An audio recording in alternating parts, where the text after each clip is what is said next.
Good morning. If we could all stand, and we will have the invocation and then the pledge, and the invocation is being led by Pastor Bill Pearson. Thank you. Pastor Pearson. Heavenly Father, we just thank you for allowing us to be here this morning and look for ways that we can improve our county. Lord, I pray your blessings on this meeting and let the wisdom come out, that it will be serving all people who live in this county for the better and making our county even better than it is right now. So bless your people. Let this wisdom just come forward. And I thank you, Lord, for your blessings over every person in this room today.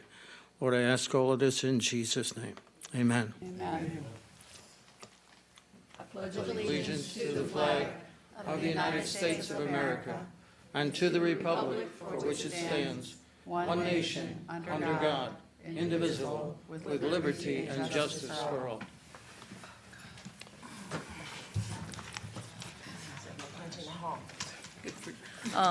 We have a 9 o'clock time certain, but first, Margaret, I think, are you the one reading changes on the agenda? Yes, ma'am. Thank you. Good morning, Commissioners. Item number 10, Calcutta Marine, which is a quasi-judicial item. The applicant has requested to continue this until there's a full board present, and there's also a public comment letter attached to the memo, and they're asking to continue to the August 2nd meeting at 9 o'clock. Item number 13 is our time certain for Plan Amendment 1708, Ordinance 1804, which is the county-initiated text amendment and plan amendment process improvements. It is a legislative matter, and there's additional comments attached, public comments. And item 14 is the time certain for the updated building fee schedule, and there's a revised motion and strike-through underlined format. And those are the changes to the agenda. Okay, thank you. All right, whoever is presenting number 14 or telling us, or if you would come on up and we'll get started, please. Good morning. I'm Tammy Boggs. I'm the senior fiscal manager for the building department. And what we're presenting now is we were instructed by the county administrator's office to do a 30% fee reduction for the building fees. So you'll see in the packet that we did the current fees and what the new fees will be. So does anybody have any questions? Commissioner Benak. Yes, ma'am. My understanding is the reason for this is because there has been a surplus built up in the building fees over some time now, and I don't know the time frame. There's been some discussion about, what some of the opportunities are for that surplus. I talked to the county administrator briefly about possibly delaying this until our next meeting. I talked to him late yesterday about that, possibly delaying this until our next meeting so that we could talk about the surplus and, how it would be drawn down, some of those factors. And he seemed to think that was not a big deal if we delay that until the next meeting. So that's what I would like to request that we do. Is that a motion? I'd like to make the motion to just defer this to till our next meeting. The 12th? No. Oh, you're talking No. a planning commission meeting? Excuse me? What meeting are you It would talking be in about? July, I believe. July? Okay. It'd be in the end of July. Sarah, do you have a date? Yeah, well, just for the record, the absolute next meeting is June 12th. No, not And the that meeting after that is July 24th. Yeah, July 24th. Just to give time to look at what the amount of the surplus is. I just haven't been briefed on it, and I know there's some questions about what that surplus could possibly be utilized for. If it is only to draw down the fees, if that's the intent, or if there's some other uses that might, that we might have needs for it, so. We have a motion by Commissioner Benak to delay this to July 24th. Do you have some comments? I'll second it. Yes, the county attorney's office has no legal objection to continue it, but when we do the motion, we'll have to refer to each of these resolution numbers Okay. and take citizen comment before we vote on it. Okay, let's go ahead and take citizen comment, and then we'll read it into the record. And anyone from the public wish to speak on this item? Seeing no one come forward, we'll close public comment. Sarah, if you'll read how we need to have the motion, and as long as Commissioner Benak Okay, and well, we Commissioner have- Whitmore agree? 3 motions for continuance. The first one is in the format, I move to continue consideration of resolution R 18098 to the regular board meeting of July 24th, 2018, 9:00 a.m., or soon thereafter this may be heard. That would be my motion. Okay. All right, with the seconder? All right, Commissioner Smith? Yes, Madam Chair, you know, I really don't have no problem with the continuation, but certainly I need, was it a presentation supposed to take place? I'm not informed on all what's supposed to take place on this item. The 30%, you know, I was briefed on it, but I didn't know all the details behind what we were doing, and certainly if there's a presentation, I would like to hear the presentation. And also, Madam Chair, if we're, you know, continuing it, that's fine. In the meantime, what are we going to do as individual commissioner? Meet with the county administrator, get more information, the county attorney's office? I need to know what the direction is going to be so we don't get confused again, and all of a sudden, we don't know what we did. All right, Commissioner Benak? I want to clarify, this did not come from the county administrator to me. This came from some discussions that I had with folks about what this surplus was, what it could be used for, you know, what was our intent. And I think our intent is, yeah, we know we're collecting more money than we need with these fees, so we need to set them appropriately. But before we take that action, well, I think we need to talk about this surplus and what some of the possibilities are, so we understand that. I'm just trying to make all of this be together. You know, I hope there's nobody that was hoping to get a fee reduction. I don't think there was a presentation. I think what was, you know, it I'll be was in glad your for a briefing, what presentation. she was presenting is she's already presented. So this gives you better time to get, this gives you time to get briefed between now and the 24th. I understand that, but I'm just trying to clarify, you're not saying we're going to have a workshop or anything like that and coming back on the agenda. So what you're saying is that we individually get more information than we have today from the county administrator or from whoever it may be on what Yeah, we're doing. Council. There's a straight assumption right now that this will reduce that surplus that's on hand. I had a question myself, what could that surplus be used for? What could that money be used for? And there's some other ideas possibly. So I'm I with am you going to on ask the that. county administrator, I think we're going to do an RLS and ask about this surplus and ask what the possibilities are.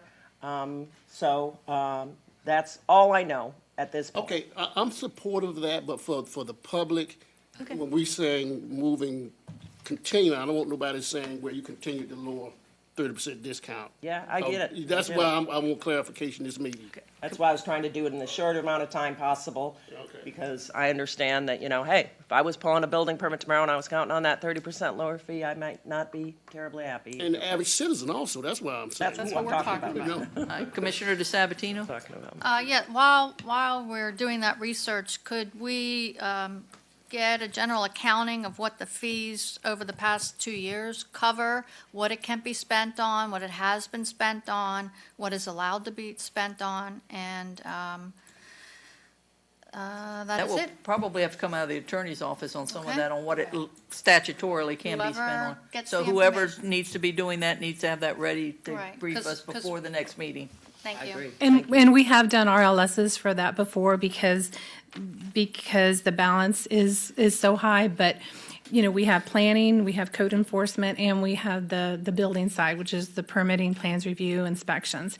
And the building money that we collect for permits can only be spent on the building side. Right, Sure. we know. So unfortunately, I can't throw money to Margaret and Rob over here because that's not allowed per the statute. So we've spent the money on the computers, we've utilized people going to national conferences, which we couldn't do back in the day. So with the way that the permits, they're just getting more and more. Like I said, we're up like 38% from 2013. So we have to keep lowering the fees to keep the balance from getting too high.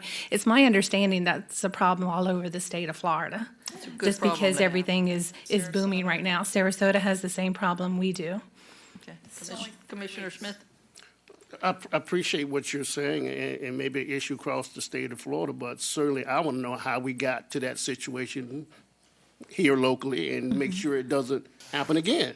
So we need to make sure we have the proper information before we come out to the meeting, and that's why I'm putting this, our county attorney, and I had the conversation, Commissioner Benak, I understand what you're saying, I'm with you on that. I just want to have clarification that we have all of the information, how we got there, so we don't get there again, so it don't be any confusion, so we don't make the same mistake. That's the only thing, I need to have that before the next meeting, and certainly what you just said, what we can use the money for, but we can't, Right, I need that in writing, okay. Commissioner Benek? Yeah, I agree. And, nobody's, I hate to catch you so off guard, but, sometimes these things come up at the last minute. So No, it's that's nothing totally that the fine. staff did in any way. I know you guys are doing your best, and, the reality is, people pull permits for all kinds of things. And we've had so much going on in this community, not only growth, but people doing redevelopment. Right. Trying to take advantage of this, upmarket and the fact that we have, so many people that want to live here. So I think that it's kind of more of the amount of permits that have caused this situation and Exactly. trying to find good people to work in the industry, our plans reviewers. It's tough to find people. So is there a way? Are we balancing this properly, giving the best service that we can and hiring the best people and finding people with the right skills? So there's an opportunity here, I think. I don't know, because I haven't gotten a legal review of that, what the opportunities are. But I think we need to, as commissioners, look at it while we have a chance before the budget. I understand this is a budget issue. That's why I only want to go as far as July. But Mr. Barnott, he's been very careful about the hiring, which I think he's told y'all in the past, because when he came on board as our director, the first thing he had to do was lay off staff, because that's where all of our costs were. So he's been very careful about bringing people on. We have had trouble hiring inspectors, especially inspectors and plans reviewers. The inspectors are being taken by the private companies. They're being taken as superintendents. And we did have a meeting with a developer probably within the last 6, 7, 8 months. And he simply said, well, just pay your people more. You've got the money, just pay them more. And it's like, you can't really do that because we have departments that don't make money, so it's not fair that we have the money. I mean, we can't just arbitrarily pay our people $10,000 more just because that's what the private market does, and that's just not the way the local government works. We did, because of Mr. Hunziker and Mr. Barnes and Mr. Barnott getting together, we were able to get our inspectors more money this past year, but it was attached to their licenses. And we were able to maintain some of our inspectors, but we did lose 7 or 8 to the private industry, just like that, because they can pay up to $20,000 more. Commissioner DeSabatino? Yes, and also if you could include a list of items for the public that is required to get a permit. Okay. And so, because the public doesn't always know, and you revise your list periodically, so it would be nice to have a list of what you need a permit for. And also, the money that you collect, is it allowed to pay for staff, inspectors, buildings, overhead, rent? and Yes, so ma'am, on? on the building side. They're allowed to. Commissioner And, Smith. and wait, and the satellite office that you have, I believe, are you still leasing it through FDOT? I think we pay $1 a year for that. We've noticed that it's not being used by the planning side as much. We didn't have a lot of zoning questions and stuff, so we've got it stacked with permit techs and plans review and some flood people. After we had it open, it was probably 8 months. It just wasn't being utilized on the zoning and planning side. You might want to have someone contact FDOT, because I heard that piece might be on a surplus list, so we might be able to acquire it for, We need to do that, not, yeah. right, Well, someone does. someone needs to do Commissioner that. Smith? Thank you.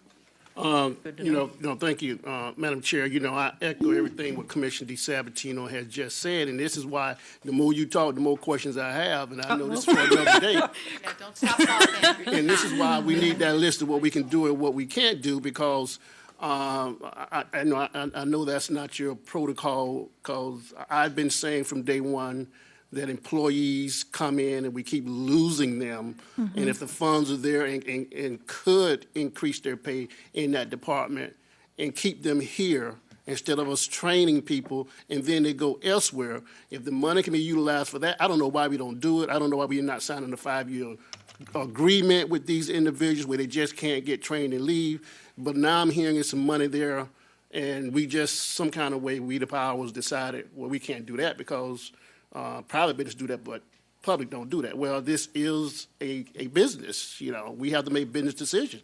So if it's hurting us and losing employees, and they kind of know we can't, they may know more than we know, come to think about it. And they said, well, I know they can do this with this money, and they decided not to do it, so I'm leaving. I would too. Right. Commissioner Whitmore, and then we're going to I vote. think we've discussed this enough. I was going to actually call the question. Second. Thank you. Okay, so now we have to vote on calling the question. All those in favor of calling the question? Say Aye. Aye. All opposed, nay. Chair votes aye. Have a motion on the board made by Commissioner Benak, seconded by Commissioner Whitmore. All those in favor say aye. Aye. All opposed, nay. Chair votes aye. Motion passes. But we need to take each resolution separately. Yeah, Madam Chair, then we have another motion be in the form of, I move to continue consideration of Resolution R 18099 Someone move to the that. regular board meeting of July 24th, 2018, 9:00 a.m., or soon thereafter may be heard. So moved. Second. Okay, we have, we don't have to open that for public. Have a motion made by Commissioner Benak, seconded by Commissioner Johnson. I have a question, Madam Chair, on that. Are we gonna have a full board, or do we gonna be back recess, I know, so we're fine with that? Yeah, Okay. I don't, We don't know if we'll have I a don't full know. board or not. I mean, we'll find As of out. right now. as of right now, yes, but I mean, Well, there are people gonna be leaving town, that's why I'm asking that question. Well, I don't that's know not when they're me. coming That's back. after break. That's after break. Yeah. it's I after understand break. that, I don't know when they're coming back, though. All right, I have a motion made by Commissioner Benak, seconded by Commissioner Johnson to continue this to July 24th. All those in favor say aye. Aye. All opposed, nay. Chair votes aye. Motion passes. Anything else? Okay, the final motion would be in the format, I move to continue consideration of Resolution R 18100 to the regular board meeting of July 24th, 2018, 9:00 a.m., or soon thereafter may be heard. So moved. Second. Okay, we have a motion made by Commissioner Benak, seconded by Commissioner Johnson. All those in favor say aye. Aye. All those opposed, nay. Chair votes aye. Motion passes. Did you have? Can I have? Just, okay. No. Just a little thing real quick is, the reason we had 3 resolutions is because the building fees are part of the building code, and the miscellaneous fees are not part of the building code, so that's why they had to be on a separate resolution. There's some flood fees, they had their own resolution also. Flood recently got put under the Florida Building Code, so next time around, we will be able to consolidate those resolutions. But the other thing was, the reason we tried to get it on this one is because we were instructed by the county administrator, but also, y'all have got a pretty big agenda Tuesday, and we wanted to give ourselves a little bit of leeway before July 1st, because we've never changed fees like this to this extent in Acela. So we wanted a little playtime and test before we did it into production.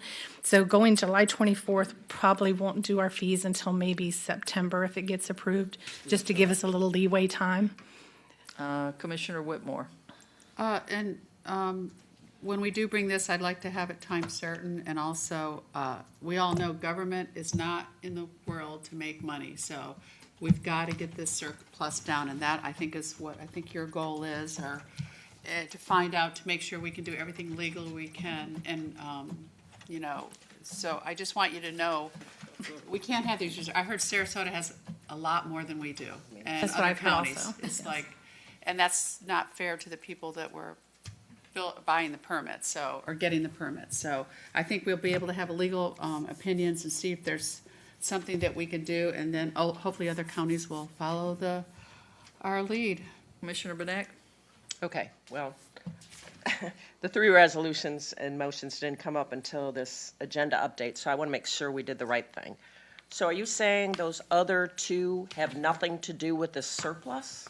No, they do have, they do have to do with the surplus, because the floodplain side is on the building side, that's building money. And the miscellaneous is part of the stuff that we do for actual permits, so that's also building money also. It's kind of a sticky wicket between the 107 and the 147 money, keeping them separate and what can be spent on what. But, you know, having the excess reserves have given us a chance to do the Acela project, and we were able to get probably 6 or 7 temps from a IT company to help us with that. We would not have been able to have the success that we had unless we had, somewhat of a larger surplus to get that done.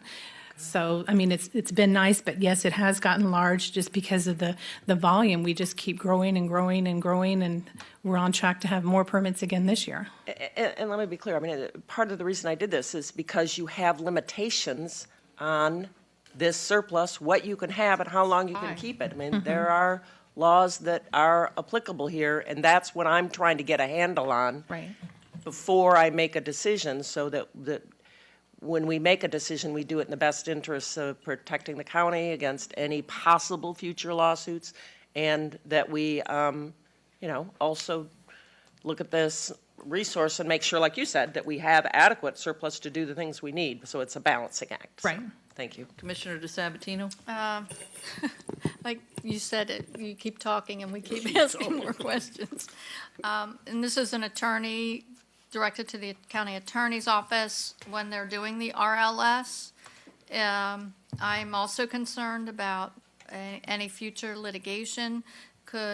Someone could initiate a suit against us for reimbursement for back fees because we had so much in reserve. So we want to find out, the legal ramifications of that. I'm leaving it at that. That's why we need to get a handle on all Yeah. this. Commissioner Smith?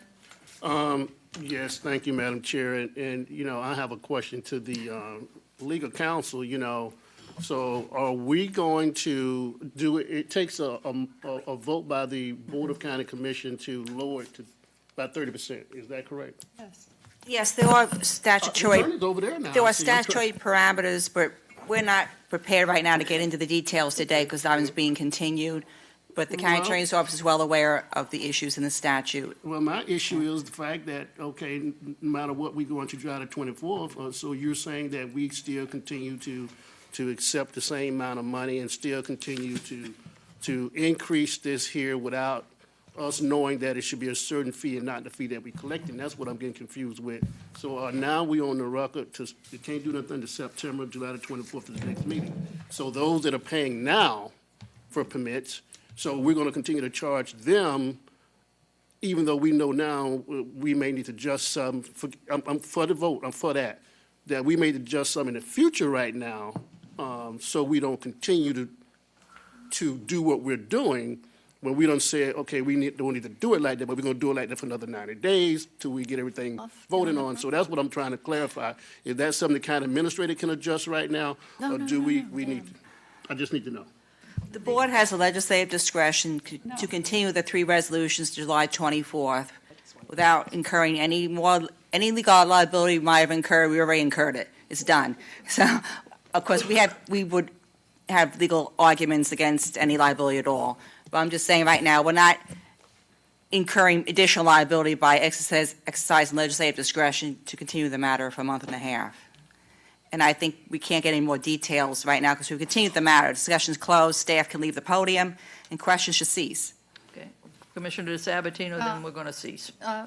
Regarding what Commissioner Smith just said, anyone who's planning on pulling permits now through July, they might elect to defer filing their permits until after this is resolved. That's their choice. That's their choice. All right. I thought you did a great job. John, I think John going to vacation, leaving you. I know, right? I know. He should have to buy you a box of chocolates or something when he gets back. But, all right. Anyone from the public wish to speak on a future agenda item? Seeing no one come forward, we will close public comment on future agenda items. And we have 2 consent items. Motion to approve consent items 5 and 6. Second. Okay, anyone from the public wish to speak on either item 5 or 6? See no one come forward, we'll close items 5 and 6. We have a motion on the board made by Commissioner DeSabatino, seconded by Commissioner Benak. All those in favor say aye. Aye. All opposed, nay. Chair votes aye, motion passes. All right, moving on to number 7.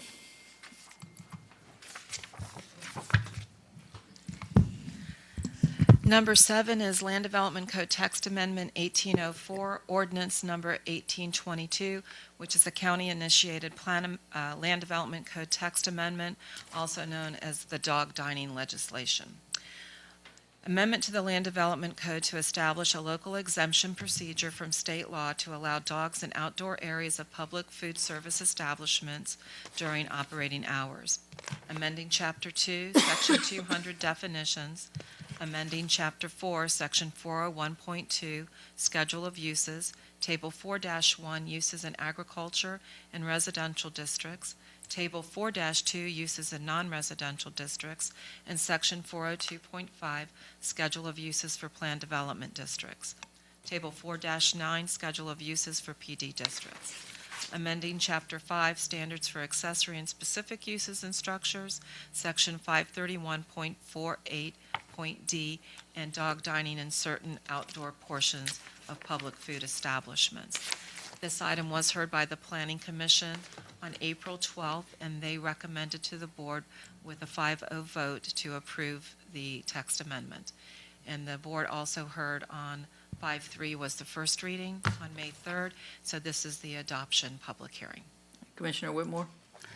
I know you're gonna open it for public comment, but I want to make a motion to approve the recommended motion.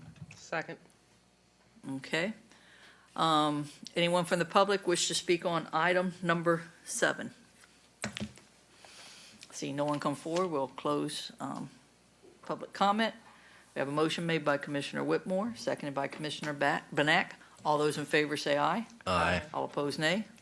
Chair votes aye. Motion passes. Madam Chair? Commissioner Whitmore? Could I respectfully ask that our media in the county get this out to the public? There's a few restaurants I've been to lately that they've put a sign out. They just found out that they weren't allowed to do it.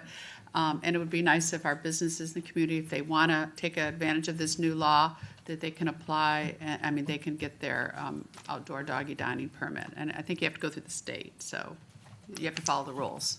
Yeah, there are requirements Yeah. in this legislation that you also come to the county. Right. All right, Thank you. So you have to get a Mr. Burnett? permit? Yeah, let me. You actually have to get a Yeah, they permit have to get a permit allow from us. doggy downing now? Always. Come to the county? It's always been that We way. used to have to do the same too. I didn't know that. Commissioner Yeah. Smith? I take my dog to a lot of restaurants, so, really, seriously. No. Your dachshund? And I'm sure he Violated. appreciates it. Xavier.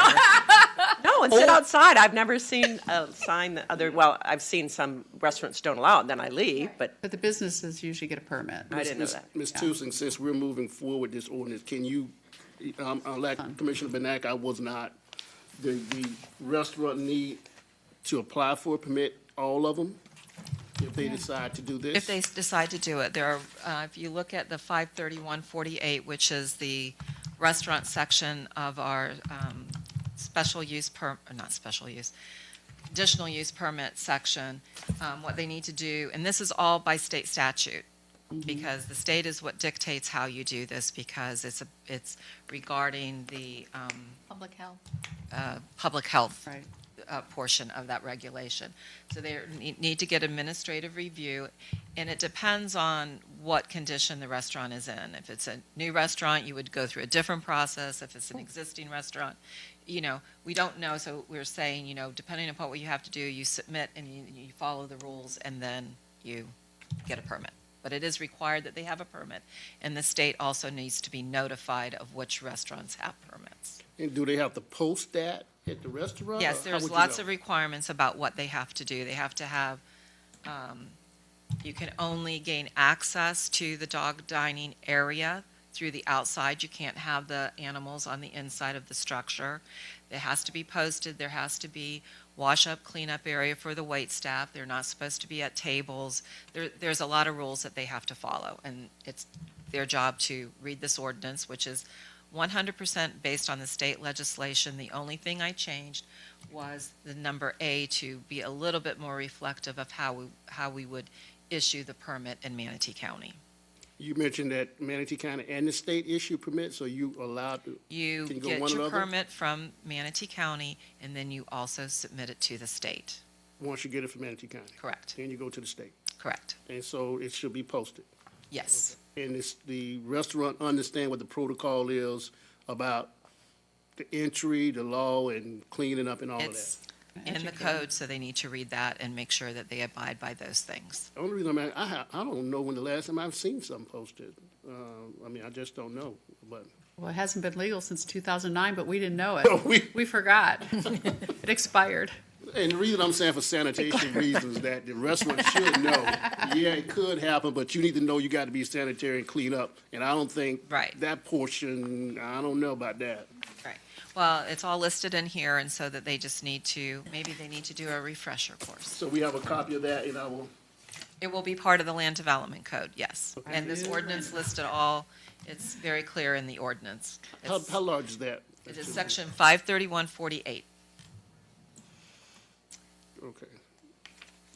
and that's land development code section. What is it, 2 pages? It's 3 pages. Okay, may I have a copy of that page later? Not right now. Or do I have it in my documents here? It's in your. It's part of the ordinance, Right. Okay, all righty. all right? I'll need to get it printed out then, okay. Yeah. Print it, yeah. All right, thank you. Whoever wants to read number 8 into the record, please. Number 8 is, agenda item number 8 is Plan Amendment 1801, Ordinance 1811, Rolf Nielsen Comprehensive Plan Amendment 2018-0014. It's a small-scale comprehensive plan amendment for a privately initiated amendment to the future land use map of the future land use element to designate specific real property from the residential 1 future land use category to the MUC AC1 Mixed Use Community Center Level 1 Activity Center Level 1 future land use classification. A total of 5 acres on the east side of Lorraine Road, approximately 1/2 mile from the intersection of State Road 70 and Lorraine Road at 5517 Lorraine Road, Bradenton, Manatee County. The Planning Commission did hear this on 5/10/18. With a 5-0 vote, they recommended approval. This is a small-scale amendment, so there is not a transmittal public hearing required. Commissioner Benek? I had asked this question in my briefing, and I don't know that I need a full presentation, but I don't know if staff can answer it either. When you look at the aerial photograph, it looks like this use extends off-site to the north, and whether or not, maybe they're 2 separate property owners. I just wanted to make sure that we weren't only fixing half of the problem. So perhaps the applicant can maybe give us a brief presentation that they're not involved with the property to the north, because, just want to make sure. There was a public comment about the neighbor to the north. If morning, it's all right, I Commissioners. would like a brief presentation by the applicant. And I do have So a would I, question. Madam Chair. I do have a question for you to incorporate in your presentation. It looks like it's a flag lot. Yes. So there's a long road to the parcel. Is there another road? Excuse on me, the- excuse me, Madam Chair. Please, we have to let the applicant Right. Okay. introduce I themselves just to the wanted to record. ask questions for him to You would just incorporate. make Well, sure that he's at the podium now, so we have to let him announce his okay. name. Mr. You know where McGuire? I'm talking I about. understand. Okay. I understand. Mr. McGuire? Good morning. My name is Hugh McGuire. This is a legislative matter, so I assume we don't need to be sworn. I'm here today representing Rolf Nielsen. With us is our engineer, Andy Allison. And we're here to request an amendment to the comprehensive plan as has just been described to MU-C/AC-1. Mixed-use community center level 1/activity center level 1. The classification is currently Res 1. The property consists of 5 acres, and it's located, as was said, on the east side of Lorraine Road, about 1/2 mile north of State Road 70.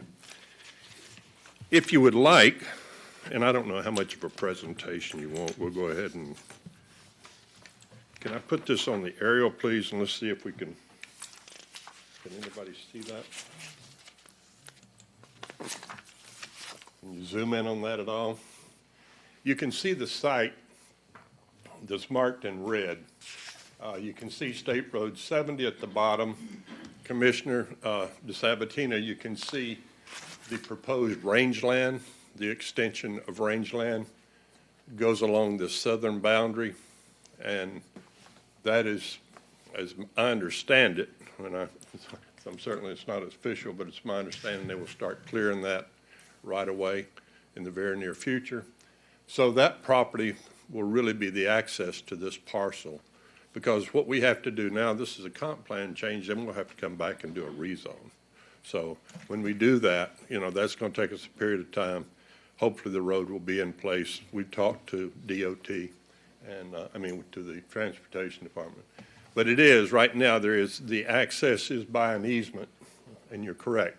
But, and then to answer the other question, Commissioner Benak, to the north, right now, there are some RVs stored there. The property's not zoned, okay? We have our code enforcement gentleman in the back. He's here to watch and see if I can get this done, because it is a violation right now, the way it is, and he has worked with us. As you walk out. All right, Jeff. So, did he leave? He tried. Proactive, It's in his boy. truck. But anyway, we want to get this thing worked out. We've been working with him. We wanted to get this file. We'll turn right around and proceed diligently to get this thing rezoned. The problem, it's not a problem, but the reason we're here is because, as you know, many of you live in that area and are very familiar with the area and the growth in that area. And there's so many residential developments out there that do not allow RVs or boats to be stored. So he has these, and believe it or not, you say, well, there are a lot of places that do that. His referrals are coming from people that are already filled up, believe it or not. So we suggest to you that that's needed, and that just fits right in with the comprehensive plan requirements, as I understand them. And so you can see the growth in that area and what's getting ready to really happen. You can see you've got the post office, you've got all of the other things, the park that you all just purchased, Peace River, the church just to the south. And when you get into the land uses across the road are a little different than what we're asking for, but the stuff around us is exactly what we're asking for so far as future land use is concerned. Right now, Mr. Nielsen raises chickens there and has eggs. And then the RVs and the trailers, people came in and said, can we store them there? So he's been doing that. And we want to get this thing all straightened out. We want to get it back in according to code and the code requirements.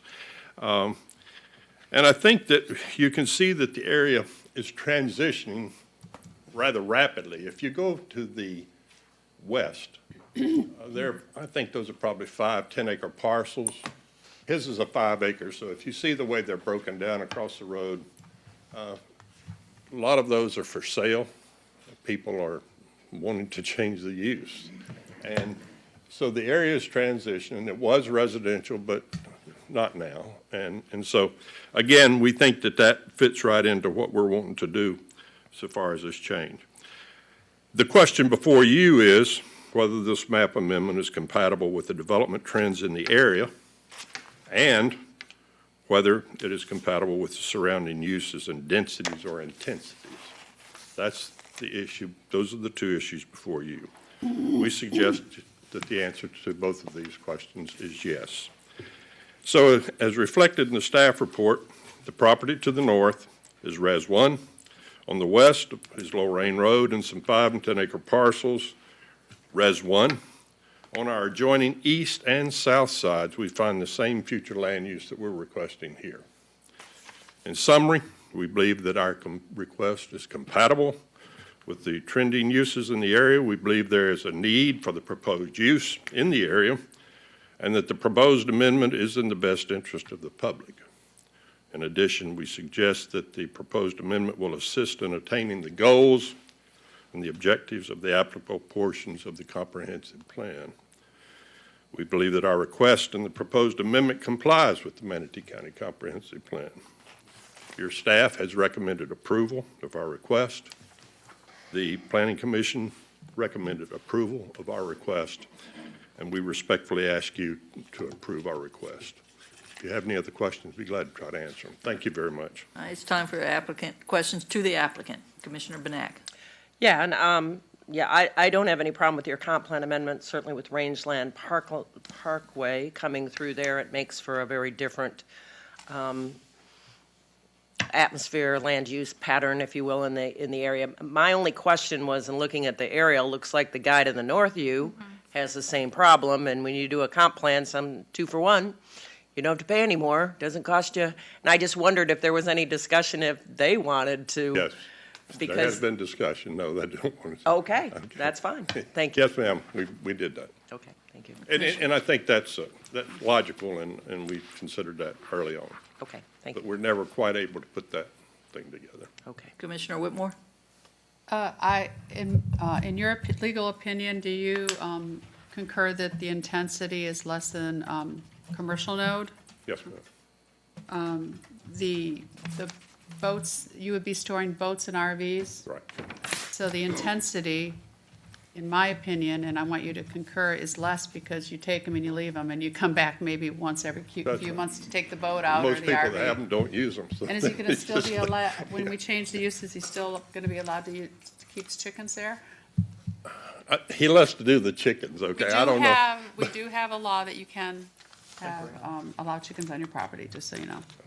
I think this is a low-intensity use to me, and that's why I think it's compatible with the surrounding uses.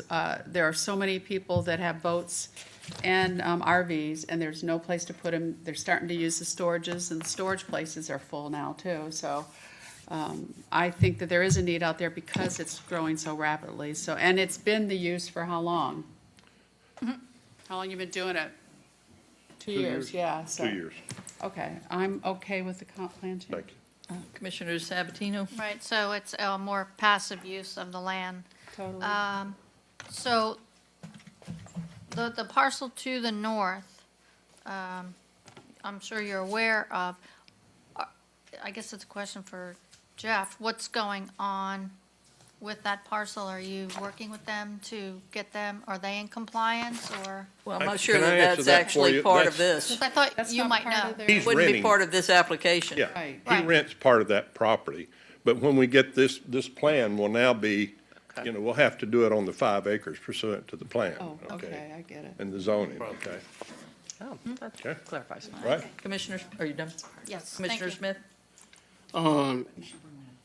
I always, regardless, I normally, boat storages are fine if they're maintained, the grass is cut, they're taken care of. But I know a lot of areas that I know, they kind of, as long as it's taken care of, as long as the grass is cut, and you're just not dumping stuff in there, and it becomes an eyesore where I can see it down the road, they can be very fruitful, but I just want to make sure that this is going to be something that the property owner is going to, take care of, and it's not just where, just drop them off and nobody's maintaining them.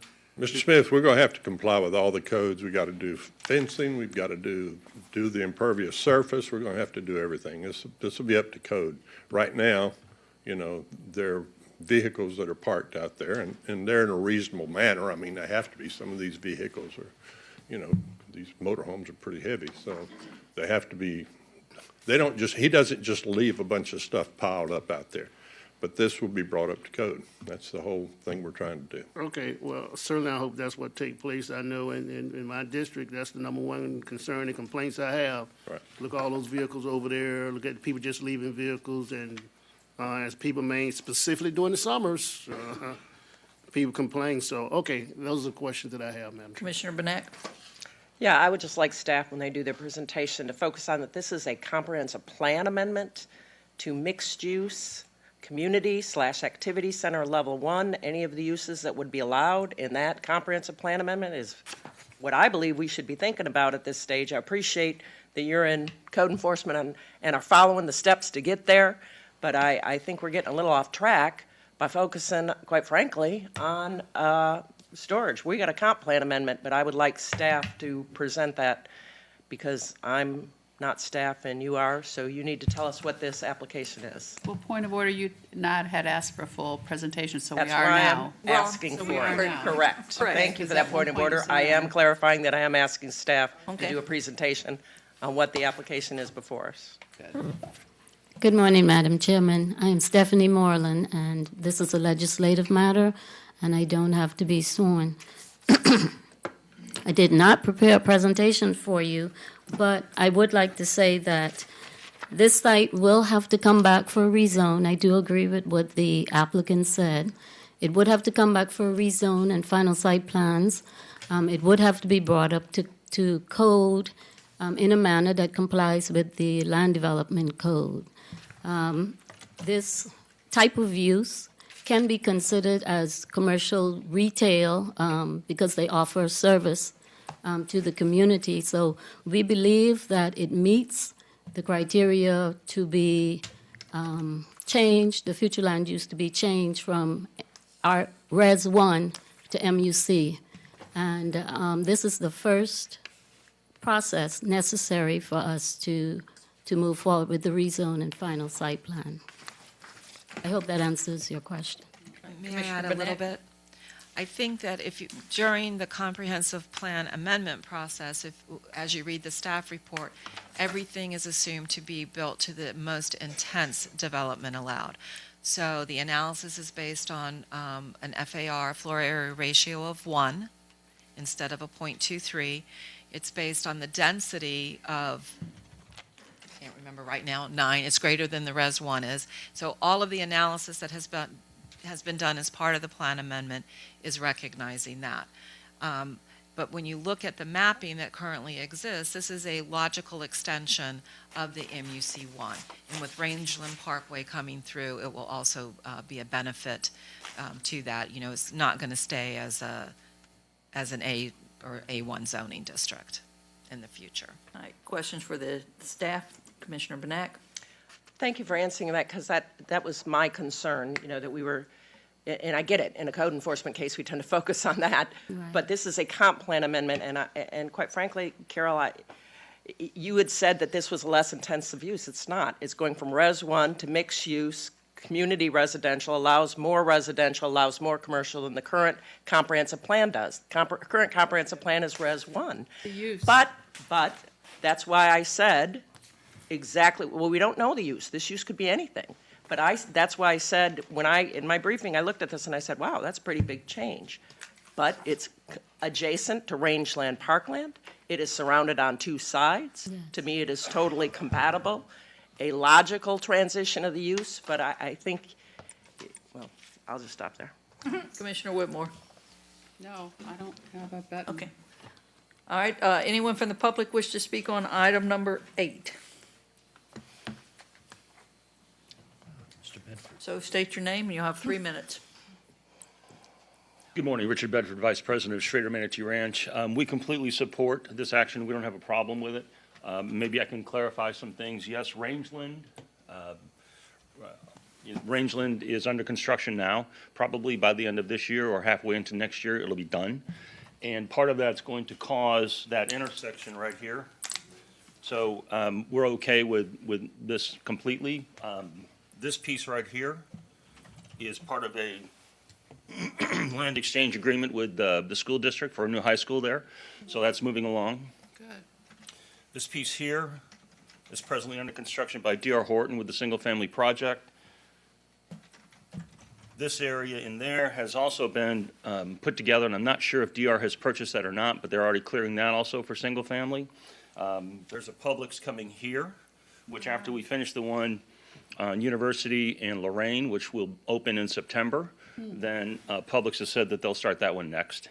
So, and we know that when it comes time to rezone, we'll be here to talk about buffers and setbacks and landscaping, all those kind of things. Also to the east, this whole area will be, Lennar is coming in there, and that's kind of a pending application, so I'll leave that alone. But so this SMR supports this. Thank you. Okay. Anyone else from the public wish to speak on this item? Seeing no one come forward, we'll close public comment. What's the pleasure of the board? Motion to approve. Second. All right, we have a motion made by Commissioner DeSabatino, seconded by Commissioner Benak. All those in favor say aye. Aye. All opposed, nay. Chair votes aye. Motion passes. Thank you. Okay, Margaret, you want to read number 9 in, please? I will. This is agenda item number 9, which is Plan Amendment 1802, Ordinance 1817, Ecoplexes Alternative Energy Generation Facility. Again, this is a legislative matter. An ordinance for a privately initiated text amendment by Ecoplexes, Inc. to amend element number 1, definitions, to add specific definitions for alternative energy generation facility, low-temperature thermal power, photovoltaic, PV, solar power, solar array, and solar field, utility use, and heavy utility use. To amend element 2, future land use, to revise policy 2.1.1.5 to encourage the development and use of renewable energy resources, and to amend element 3, conservation, to add goal 3.5, which is to promote the development and use of alternative energy generation facilities, and objective 3.5.1 is alternative generation facilities. This went to the Planning Commission on March 8th, and they recommended that the board transmit, which the board did on April 5th. It was transmitted to the state for review. There were no agency comments received from any of the state agency, so this would be for adoption today. And to let you know, there's also a companion Land Development Code text amendment, which is scheduled to go to the Planning Commission next week, and the Board of County Commissioners on August 2nd and August 23rd. Commissioner Benak. Well, there were no substantive comments, I guess, but I do love the fact that DOT commended the county for including sustainable resource planning in your comprehensive plan and land development code. So if we get a shout out from DOT, I think we should say it. That's right. Okay, next time I'll shout out. That I'll was do a the weird- shout out. It was kind of a weird letter. Yeah. I liked it. Yeah. All right, anyone from the public wish to speak on this item? And the applicant's representative is here if you have any questions. See no one come forward, we'll close public comment. There's nobody on the board, so what's the pleasure of the board? I move to approve the recommended motion. Second. All right, we have a motion made by Commissioner Whitmore, seconded by Commissioner Johnson. All those in favor say aye. Aye. All opposed, nay. Chair votes aye. Motion passes. Thank you. Thank you to the representative, whoever you are. Oh, there you are. Thanks for spending your money. Yeah. Thank you Uh, for spending your number- money. Number 10 has been continued. Do we need to read that into the? Yes, Madam Chair, we need to open the public hearing to allow anyone to speak, and We need then to swear. Well, we'll swear if somebody Well, wants to make speak. the If motion. not, then we'll swear before the next one. Does anyone, go ahead and read it under public comment, please? Yes, ma'am. This is item number 10, which is PDI 1722P, Calcutta Marine, and it's a quasi-judicial, and the applicant has requested that it be continued to August 2nd, and there is a revised memo in your package, your update memo package. Okay, does anyone in the public wish to speak on the continuation? See no one come forward, we'll close. Do we need to actually vote on that, Sarah? yes, you need, here's the proposed motion would be, I move to continue the public hearing for PDI 1722P to August 2nd, 2018, 9:00 a.m., or sooner after this may be heard, at the Manatee County Government Administrative Building, first floor chambers. So moved. Second. Okay, Commissioner DeSabatino? I do have a question. So does the staff need to be sworn in before the question? Yes. We've continued it. No, but I But just she has have a question. So anyone that, anyone that's going to speak anytime today, if you could please stand and hold up your right hand? Not just on this one, but anything. Do you swear or affirm that the factual statements and factual representations which you are about to present to this board will be truthful and accurate? Thank you. And since Clarifications, the motion continue passed, so you get to lay a question on the table. It can't be answered today because we've already got the matter closed. Right. No, I have a question for the future. Okay. Okay, but they cannot answer it Can't today, is answer. what No, she's but- saying. Okay. Okay. They So, can but answer at I'm- the next meeting. The question is, on the public comment from James Reed, the adjacent property owner of 3 parcels, can we look into his objections there? He's alleging there's illegal uses of the property, with pollution, air and well pollution, so can we look into that? Thank you. Okay, all right. Number 11, we'll read it into it, then I'll ask all about ex parte. So, Margaret? Yes, ma'am. Item number 11 is PDR 1728ZP SMR Northeast LLC, Solera at Lakewood Ranch. This is a quasi-judicial matter. It's a rezone of approximately 278.41 acres located approximately 1.3 miles north of State Road 70, approximately 2 miles south of State Road 64, and 1.5 miles east of Lorraine at 5010 Uline Road, Bradenton, from AWP EST General Agriculture Watershed Protection Evers Special Treatment Overlay District to the PDR WPE ST Plan Development Residential Watershed Protection Evers Special Treatment Overlay Districts. Zoning district and a preliminary site plan for 675 lots for single-family residential detached uses. There is an add-on that Rosina will discuss, an update on an item that Rosina needs to talk to you about. Good morning, Rosina Lider by the staff, and I have been sworn. I'm going to enter into the records an update memo to change sheet C101 and the page number 24 of the staff report, only to mark the correct lot dimensions that in the sketch is 120, but in reality, the minimum lot dimension is 110 in length. Okay, before we get started, does anyone have any ex parte communication they need to Can we declare? read that? Because it's confusing. She's sending it down. Anyone have It's any? only in the sheet number C101, the lot dimension, the sketch is marked like 120. And the minimum lot size is 110, and it's in the table, and it's only to correct that in the staff report and in the preliminary site plan. Thank you. Does anyone have any ex parte communication they need to declare? No. All right, we want the applicant to, we need y'all request a presentation? Is it on request? Yes, it's presentations upon request. All right. Want one? Upon request, anybody? I read it all. No. Anyone from the public wish to speak on item number 11? Can I just ask a question? I pushed my button. Oh, I'm sorry. I looked and I didn't see it. Okay. Public, if you wanted to speak, sit, please. Commissioner Benak. I don't think the applicant has any problem with this change, but sometimes it's scary when you get, okay. All right. When you get something handed to you at the meeting, you're like, whoa. Okay, applicant seems fine. So anyone from the public wish to speak on this item? Not, public comment is closed. What's the pleasure of the board? Motion to approve the recommended motion? Second?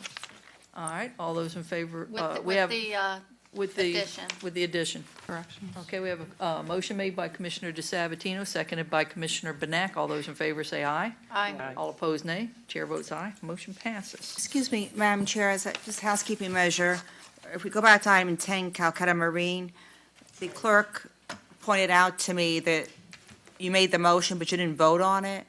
Did we not vote on it? Really? Nope, it was 'cause Robin Commissioner Whitmore moved it, Commissioner Benak seconded it, and then Commissioner DeSabatino had her question, Okay. and you never did say all in favor. All right. Aye. Going back to the motion we had on the floor by Commissioner Whitmore, seconded by, I'm done. who was it, Q? It was Commissioner Whitmore and Commissioner Benak. And Commissioner Benak for continuing item number 10. All those in favor say aye. Aye. All opposed, nay. Chair votes aye. Motion passes. Thank you, Q. Thank you. Good catch. All right, we're on number 12. Did we vote? I'm sorry, did We we vote voted on the on, last one? voted on 11. And before we get started on number 12, let's read it in, and then I'll ask you ex parte. Go ahead, Margaret. Item number 12 is Z 1801 Willis Rezone. It's a quasi-judicial hearing. It's the rezone of an approximately 5-acre site located at the southeast corner of the intersection of Erie Road and Erie Lane at 4906 Erie Road, Parish, Manatee County, from A, general agriculture to the A1 suburban agriculture, one dwelling unit to the acre zoning district. And the Planning Commission did hear this item at their May 10th meeting and recommended 5-0 for the board to approve the change. Okay, anybody have any ex parte communication they need to declare? All right. Commissioner Benak? I don't need a presentation, but I just want to ask a question because of the shape of this property and the fact that it's less than 5 acres, and we're rezoning it to A1. I want to ask, and I think I'll ask the applicant the intent first, if it's just to split it once, because I think if you split it more than once, you might have to go through subdivision and create a new road, but I want to make sure we're not creating a bunch of little lots, not little, a bunch of lots that take access off of Erie Road, because that is a thoroughfare, so that would be my concern.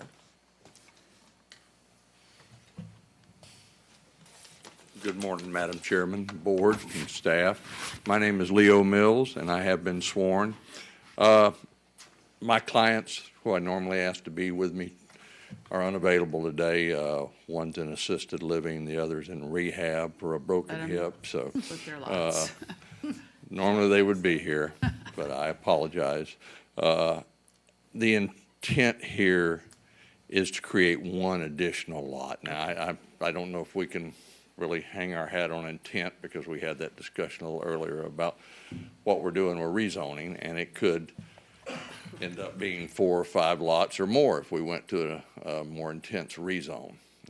It's a good piece of property for that, but they have a son-in-law who wants to build a house right next to them, and that's the whole purpose of us being here, so they can look over them in their senior years here.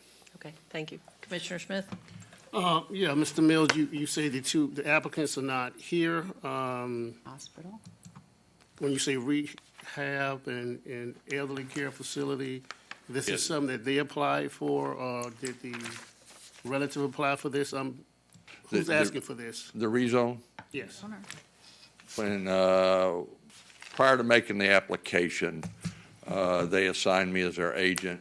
We made the application.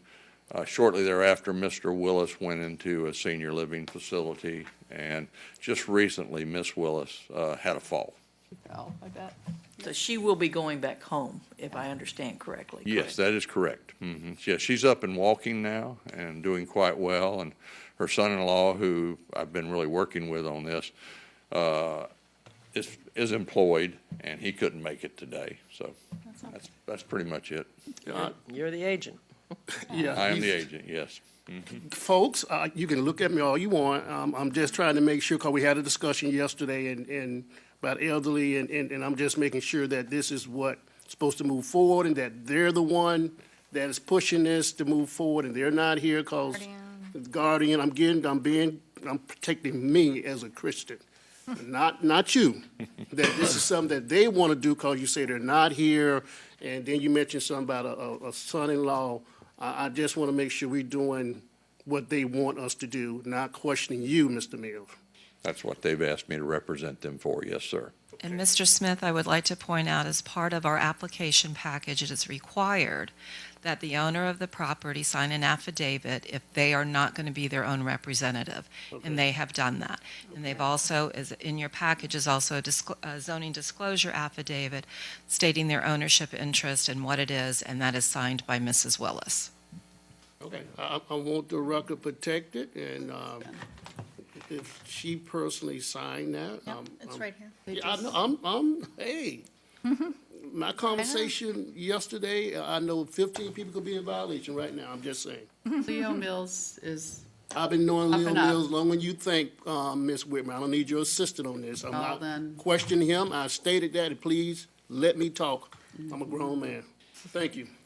All right, anyone from the public wish to speak on item number, You're a nurse and RN, you should 12. understand why I'm asking those questions. Thank you. all right, Thanks. Commissioner Benak? I wanted to ask So we're going staff, to close public comment, so then now Commissioner Benak. I'm sorry, I thought you were going to ask staff if they had any presentation, but you didn't. So I wanted to ask staff a question. And the reason I ask this, because I live on a very busy thoroughfare road. My access to my subdivision is offset because it was done back in the day, like these are a lot of ag, there's a lot of ag property. It makes it almost impossible to get out. And you can't have any intersection because we're offset. And that's why I brought up my concern here. If this were to be a subdivision, which would mean more than one split, as Leo knows the rules very well, then they would have to add, I believe, a road, and that would be a concern. And I want to ask staff that if they were to go through a subdivision, would you look at that access to make sure you don't have alignment problems with the subdivision across the street? Because if you have an just slightly offset, and you can never have an intersection, it can create many difficulties for the people to get out of that subdivision on either side. It's something that I hope we look at if and when there's a subdivision, even on these smaller lots. Good morning. For the record, Clark Davis, Transportation Planning Division Manager, and I have been sworn. Whether it's the single unit or multiple units, we'd like them to align their driveways as best they can with the subdivisions or individual lots across the street. I don't know exactly how they propose to split this lot and provide access to the two child lots, but there are, towards the south end of this property, 3 different access points, one of which presumably they would try and align with when they create their own driveway, but we do want those kinds of things to happen to avoid the offsets you're talking about. And my question was, I mean, obviously, if they just split it once, there's no subdivision requirement. You could split a lot once, without having to go through subdivision. That's the way I understand it, unless the law's changed. I'm looking at Leo because he probably knows this law way better than I do. Yeah. Leo Mills again, and our first split would require, under the current statute, a certified lot split. Certified lot splits are a little different animal than subdivisions. Our intent is to create a home site to the south of the existing home site, take an easement over the existing driveway. So we only have one driveway coming out on Erie Road because of the problem that you're discussing right there. It's just, it's not easy getting out there, so let's make it as minimal impact as we can. Okay, thank you. You're welcome. All right, I think we've done public comment, so what's the pleasure of the board? Motion to approve, recommended motion. Second. Okay, we had a motion by Commissioner DeSabatino, a seconded by Commissioner Benak. All those in favor say aye. Aye. Chair votes aye, motion passes. Or, excuse me, anybody opposed? Sorry about that. All right, chair votes aye, motion passes. Thank you. All right, the 13 is time certain at 1:30, so why don't we go to Commissioner Wow. comments? 10 o'clock. Because I don't think we can start, correct? No. Correct. Okay. I just have under land use, because it's commissioner comments. Commissioner comments under Right. Commissioner Whitmore? I have 2 land use requests, and I would like I know we're going to do the comp plan today, and I've talked to staff about this quite a few times. When I bring this up, I get, but, I really want to push working outside the box. We're redoing our comp plan, and we have the authority and the powers to do what we want or we can in the land development code, but I really want to push thinking outside the box to allow tiny homes or tiny lots. And I also brought up this 3D housing. There's another community, and I showed actually everybody here at the table, except Clark wasn't there, went on the internet and looked at this. And this is a trend for workforce and affordable housing and others that want to not spend all their money on a house and, and enjoy what money they can and keep it in their pockets for affordable housing for anybody. And I would respectfully request that this is the time when we're doing our land development code in the future to allow this type of thing. I get told, well, there's a lot of property that we own that's corner lots or that we have surplus. It's small, we can't build a house. And I go, what about a tiny lot? Well, what about all the other houses in the area? Or, there's not let's try to see if we can do it. And I'm seeing that in some of their communities. So I would respectfully request that we do try to be a little bit forward ahead. We're the first platinum green community in the state of Florida. Let's try to we really need a workforce in affordable housing in Manatee County. And this may be an option if we as a board set policy to really push for you all to think about it. If there's an obstacle, let's all roll our sleeves up and figure out what we can do. And I really think that there's people that would really take advantage of this. So that's what I would ask. Okay. Commissioner Johnson, any comment? None. Commissioner Benak? Yeah, and as long as we're talking about land development code changes, which I've been talking to staff quite a bit about, just trying to figure out the timing, that we hopefully will see some of the non-controversial land development code changes come forward quickly. As you know, we have a couple churches that are very anxious to get some signs, electronic signs. There's a situation on 26th Street right now, St. Joe's. Walter Miller started this request to me a year ago. Really? And I think you all know Walter Miller. When he talks to me, he says, before he dies, and it always gets me, he wants to be able to institute a movable, or whatever we call them, electronic signs now for his church. And he's frustrated because he sees them going in all around him because they're in the city and they don't have a prohibition. But we do have a prohibition on 26, whatever kind of a thoroughfare it is, whatever zoning they have. I'm not even sure what it is that has created the prohibition. And of course, churches need to, they got it tough enough trying to be a church. Donations. And keep your church going. And he really, really wants this sign. His board really wants it. And he calls me quite regularly. And we thought we were going to get the code amendment, the sign amendment through, and we all know that got derailed. And, I'm not saying for bad reasons. It was, some of it's very complicated. But if we can get a code amendment done, I always talk about the code amendment that instituted height limitations in this county was done in 1 month's time. I remember because I was the applicant for a building that was requesting a certain height, and the county at that time wanted to make sure that that didn't happen. So in 1 month's time, they wrote a code amendment to institute a 35-foot height limit. Well, if you can do that in 1 month's time, I hope we can get a code amendment for the non-controversial sign things through as quickly as possible. So I'm just appealing to staff. I'm appealing to my board members for help in support of that, so that, our churches, Woodlawn Baptist also needs this, interestingly enough.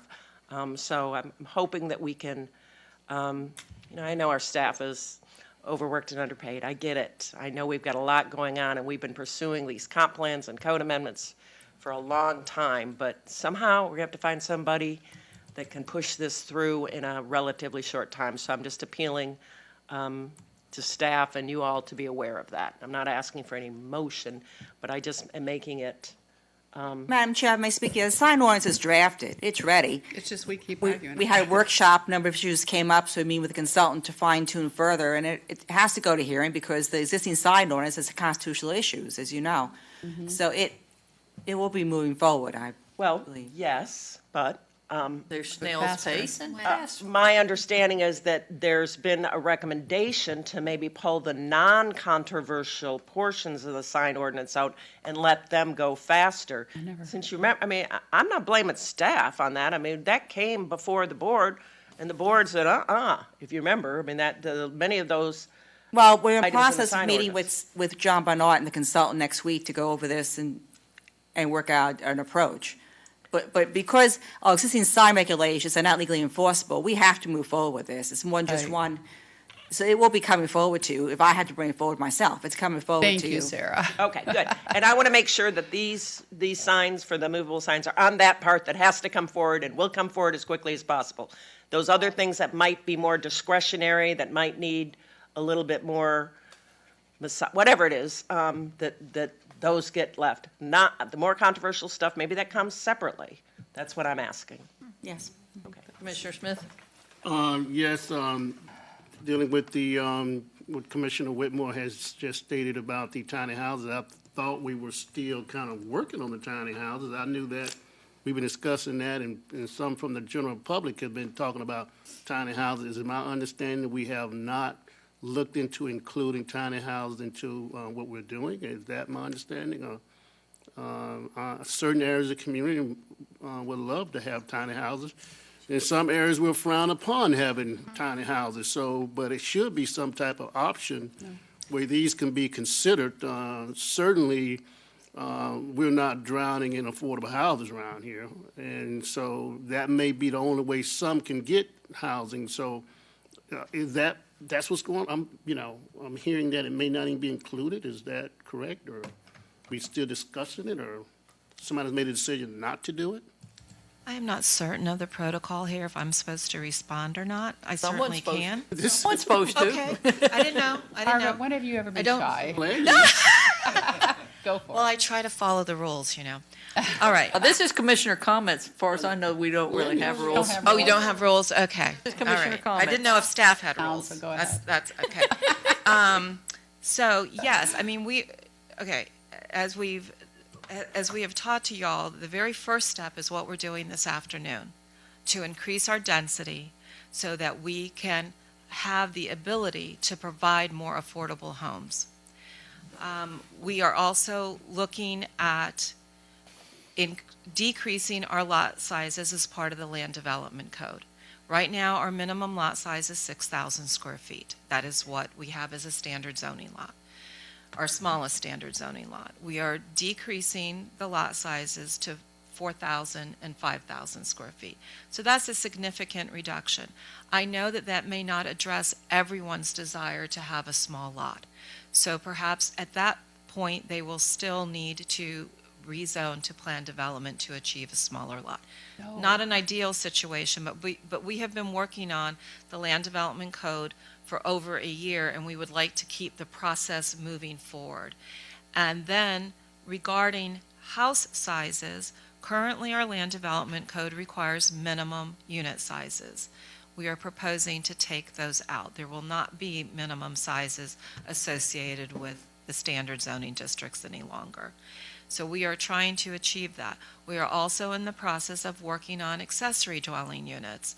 Ryan and I are working on that right now, and we will be bringing that forward as a separate item so that you can see it.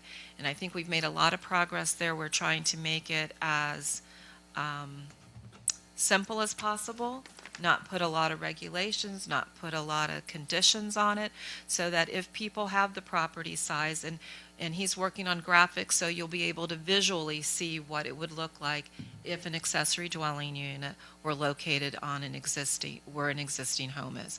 And I think it will help you to be able to visualize that, and for the public to visualize it, because I think people are oftentimes concerned about the accessory dwelling unit, and sometimes we try to put in our regulations the things that people just out of common courtesy to a neighbor should accomplish, and you can't legislate that. So if code enforcement issues come because of it, that comes. But, what we're trying to do is not put, chains on people to not be able to let them do the things that maybe we need to do to get more affordable housing. But are we going to be able to address every affordability issue in the Land Development Code right now? No, but we are trying to make the steps. And for Manatee County, these are pretty huge steps. The densities that you are proposing are not minor for Manatee County. In the past, you wanted to see every project do plan development that had more than one dwelling unit to the acre. This is a huge step. These are huge steps that we are making. And we'd like to see how it plays out, in the public. But we are committed in the section that I'm working in, Ryan, Lisa, and I, to try to be responsive to changes that need to be made to the Land Development Code. Again, this is, we started the Land Development Code process, in 2011, and it got off the rails because it was too much to handle. And and I know that in some of the commission briefings, we talked about it. We hope that as we're working through this process, and it's complicated, it's much more complicated, the Land Development Code is, than the comprehensive plan, that if things are not understood or you don't like it, tell us that. Maybe we will remove that and work on it more, but don't throw, the baby out with the bathwater, because we have a lot of things in the proposed code that I believe will help with the affordability. and our affordability staff, or, we've been working closely with a bunch of different agencies to try to make these things happen. Commissioner, are you, still have another question? Huh? It's, all kind of people have I'm still questions. talking. Okay. He was the one that Yeah, asked it. we all wanna- Thank you, he's before me. And I Yes, he understand. was the one that asked the question. I understand what you're saying. I'm not foreseeing 20 acres of tiny houses. But, you mentioned 2011, the process is slow. And so whatever we don't get in now, it may not be during my lifetime when we do another one. And so I'm concerned about that. And my other question is dealing with Commissioner Benak, dealing with electronic signs. Can we answer your question with, though, we all wanted to comment on your tiny house thing. And then he still has the floor, though. Okay, all right. Commissioner Whitmore?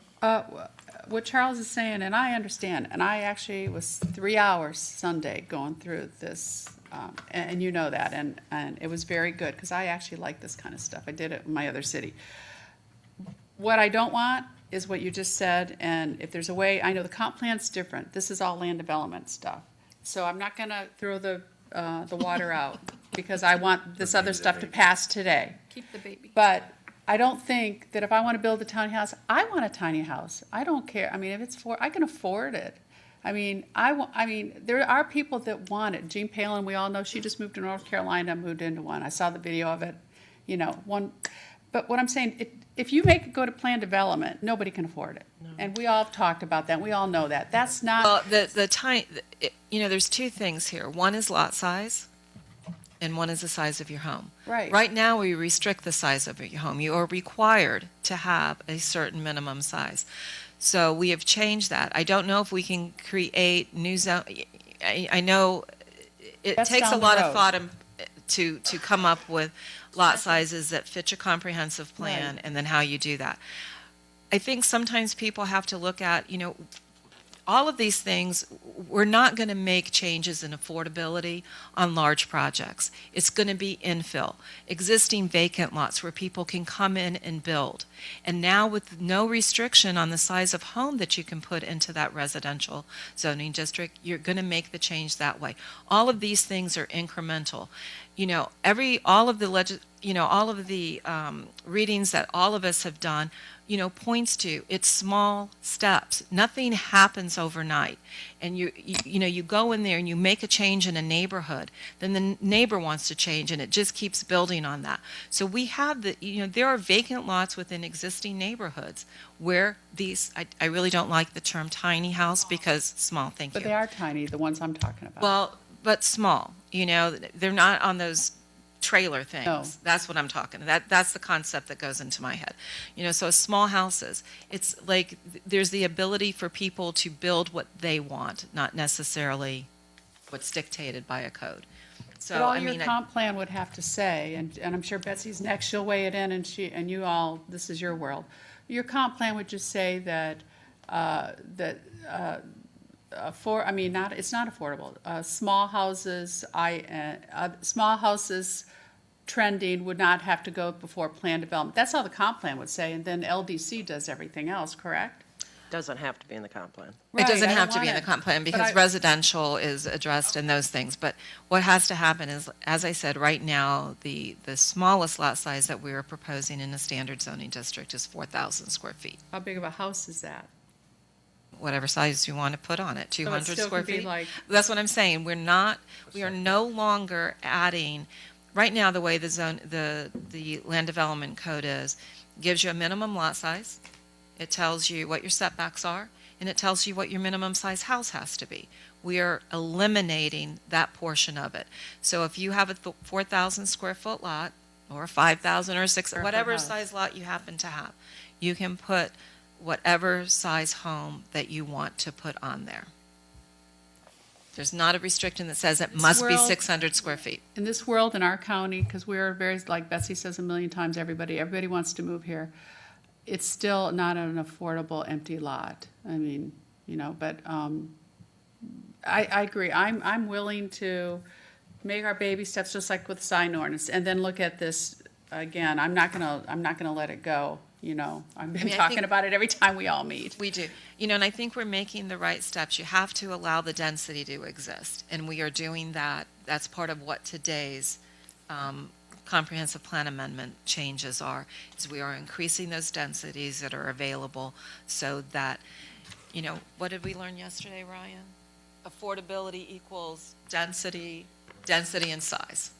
So, you know, the number of Yeah, units you can totally. get, and then the size of your unit. Do not dictate to people what size their home needs to be.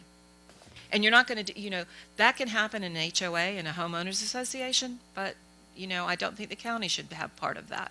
If you only want a community with 2,000 square foot houses, that you can do. Commissioner Benak. Yeah, and I think this is good that we're talking about the land development, because we all know the process is the comp plan. Comp plan's this afternoon, we'll talk about that. And, you know, I'll talk more about that this afternoon, but the land development code is going to follow the comp plan, because you've got to have the regulations to implement the comp plan changes. One of the things that I think is coming forward, and I wanted to ask Margaret about that, is clustering, which I think also might get at Commissioner Whitmore's point here, because clustering allows you to have smaller lots at the same density. And my understanding, the clustering provision is not going to require plan development, that you were going to be able to allow clustering by right. Good. And that given certain performance standards, buffering, you know, whatever public work things have to be done when you cluster stuff. And, you know, this is not a new concept. I know Margaret's been a planner forever, like me, and Hey. I remember when you worked with me back at the county, way back when. Way back when. Your first time around. So I think that is an opportunity also to do that and to have. There's a way. Yeah, I think there will be a way, and, you know, we'll have to hear more about that when we get to the land development code standard, but, you know, quality of life is super important, because we do have a older community that does have, you know, these kind of standard lots, so things like buffering. I'm just gonna make one more appeal since we're talking land development code. I would like to prohibit people from putting a wall along a thoroughfare road unless there's landscaping on the outside of it. I don't think there's anything uglier than these walls 'Cause they turn and green. fences that we have that are falling down along thoroughfare roads. Is that And a then the motion? roads get expanded, and then you have them right on top of the road, these very ugly signs and walls. And I know people want walls for, Security. for security purposes, for noise buffering, but you shouldn't be allowed to do them without landscaping. And I know that's the land development code theoretically, but I can point you instances where Including development. fences, Yeah. where deve- walls and fences. Walls and fences where developments have been thoroughfares. approved along Tuttle, along Talavasta in my neighborhood, and you got these Ugly. ugly. Fences. Spray everywhere. Yeah, and I don't know how they got approved, because I know those subdivisions have been approved since 1981, when our code was first adopted, so maybe the old code didn't have it, but since 91, a lot of them were built, and they don't have any landscaping, so maybe they tear the landscaping down, because it's a expense, Maintenance, yeah. maintenance expense, but somehow these HOAs should be held responsible for maintaining this landscaping, because that's a big part of our aesthetics in this community, and I know it's, you know, minor compared to a lot of things, but it's something that bugs me when I see these walls right on the roadway that are so ugly falling down. But I'm just saying that, please incorporate that in our land development code. I don't know how, but there must be ways other places do it. Well, I do know that we require it now.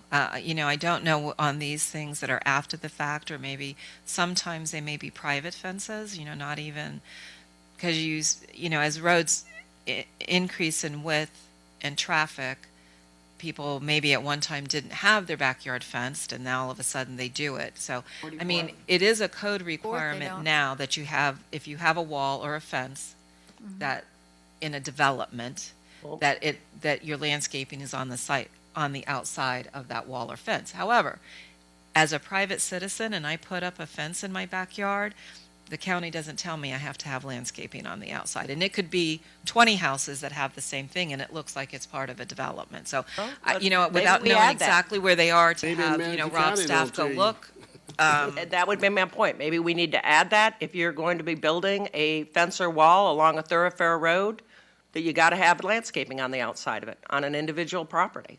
You know, it could help. Most of what I see are subdivisions. Okay.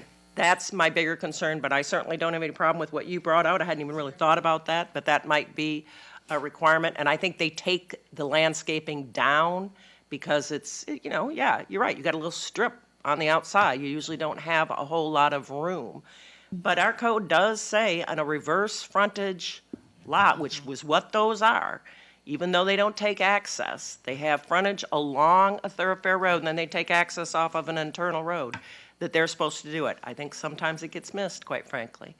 And that I've can seen happen places as where well. I know it was missed, but I would hope that we have some requirement that's enforced, that they're required to maintain and keep the landscaping. Or if they decide, you know, in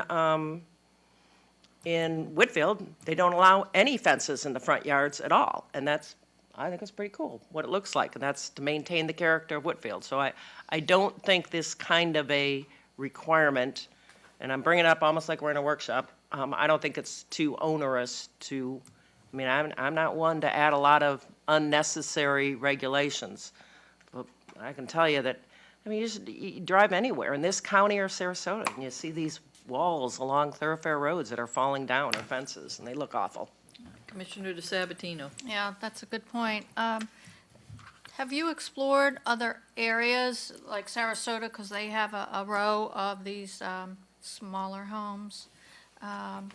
What they did with their code and their regulations to accommodate these smaller houses. Also, when we're going forward with rezoning a community of this nature, will we still need to build in percentage of open space, community amenities, and so forth? And then along that line, there's a lot of mobile home communities, a lot of them along 41 that have kind of fallen on hard times. And like they did at 53rd and 14th Street West, well, they put up the Wawa on the corner, but there's still mobile homes behind them that are really in disarray. And not just for aesthetic reasons, but for inclement weather. Number one, they have to evacuate because they're in a mobile home. And number two, they would become like a projectile in an event. These smaller homes, container homes, whatever, have to, I believe, be on a foundation, and they have to abide by the recent code.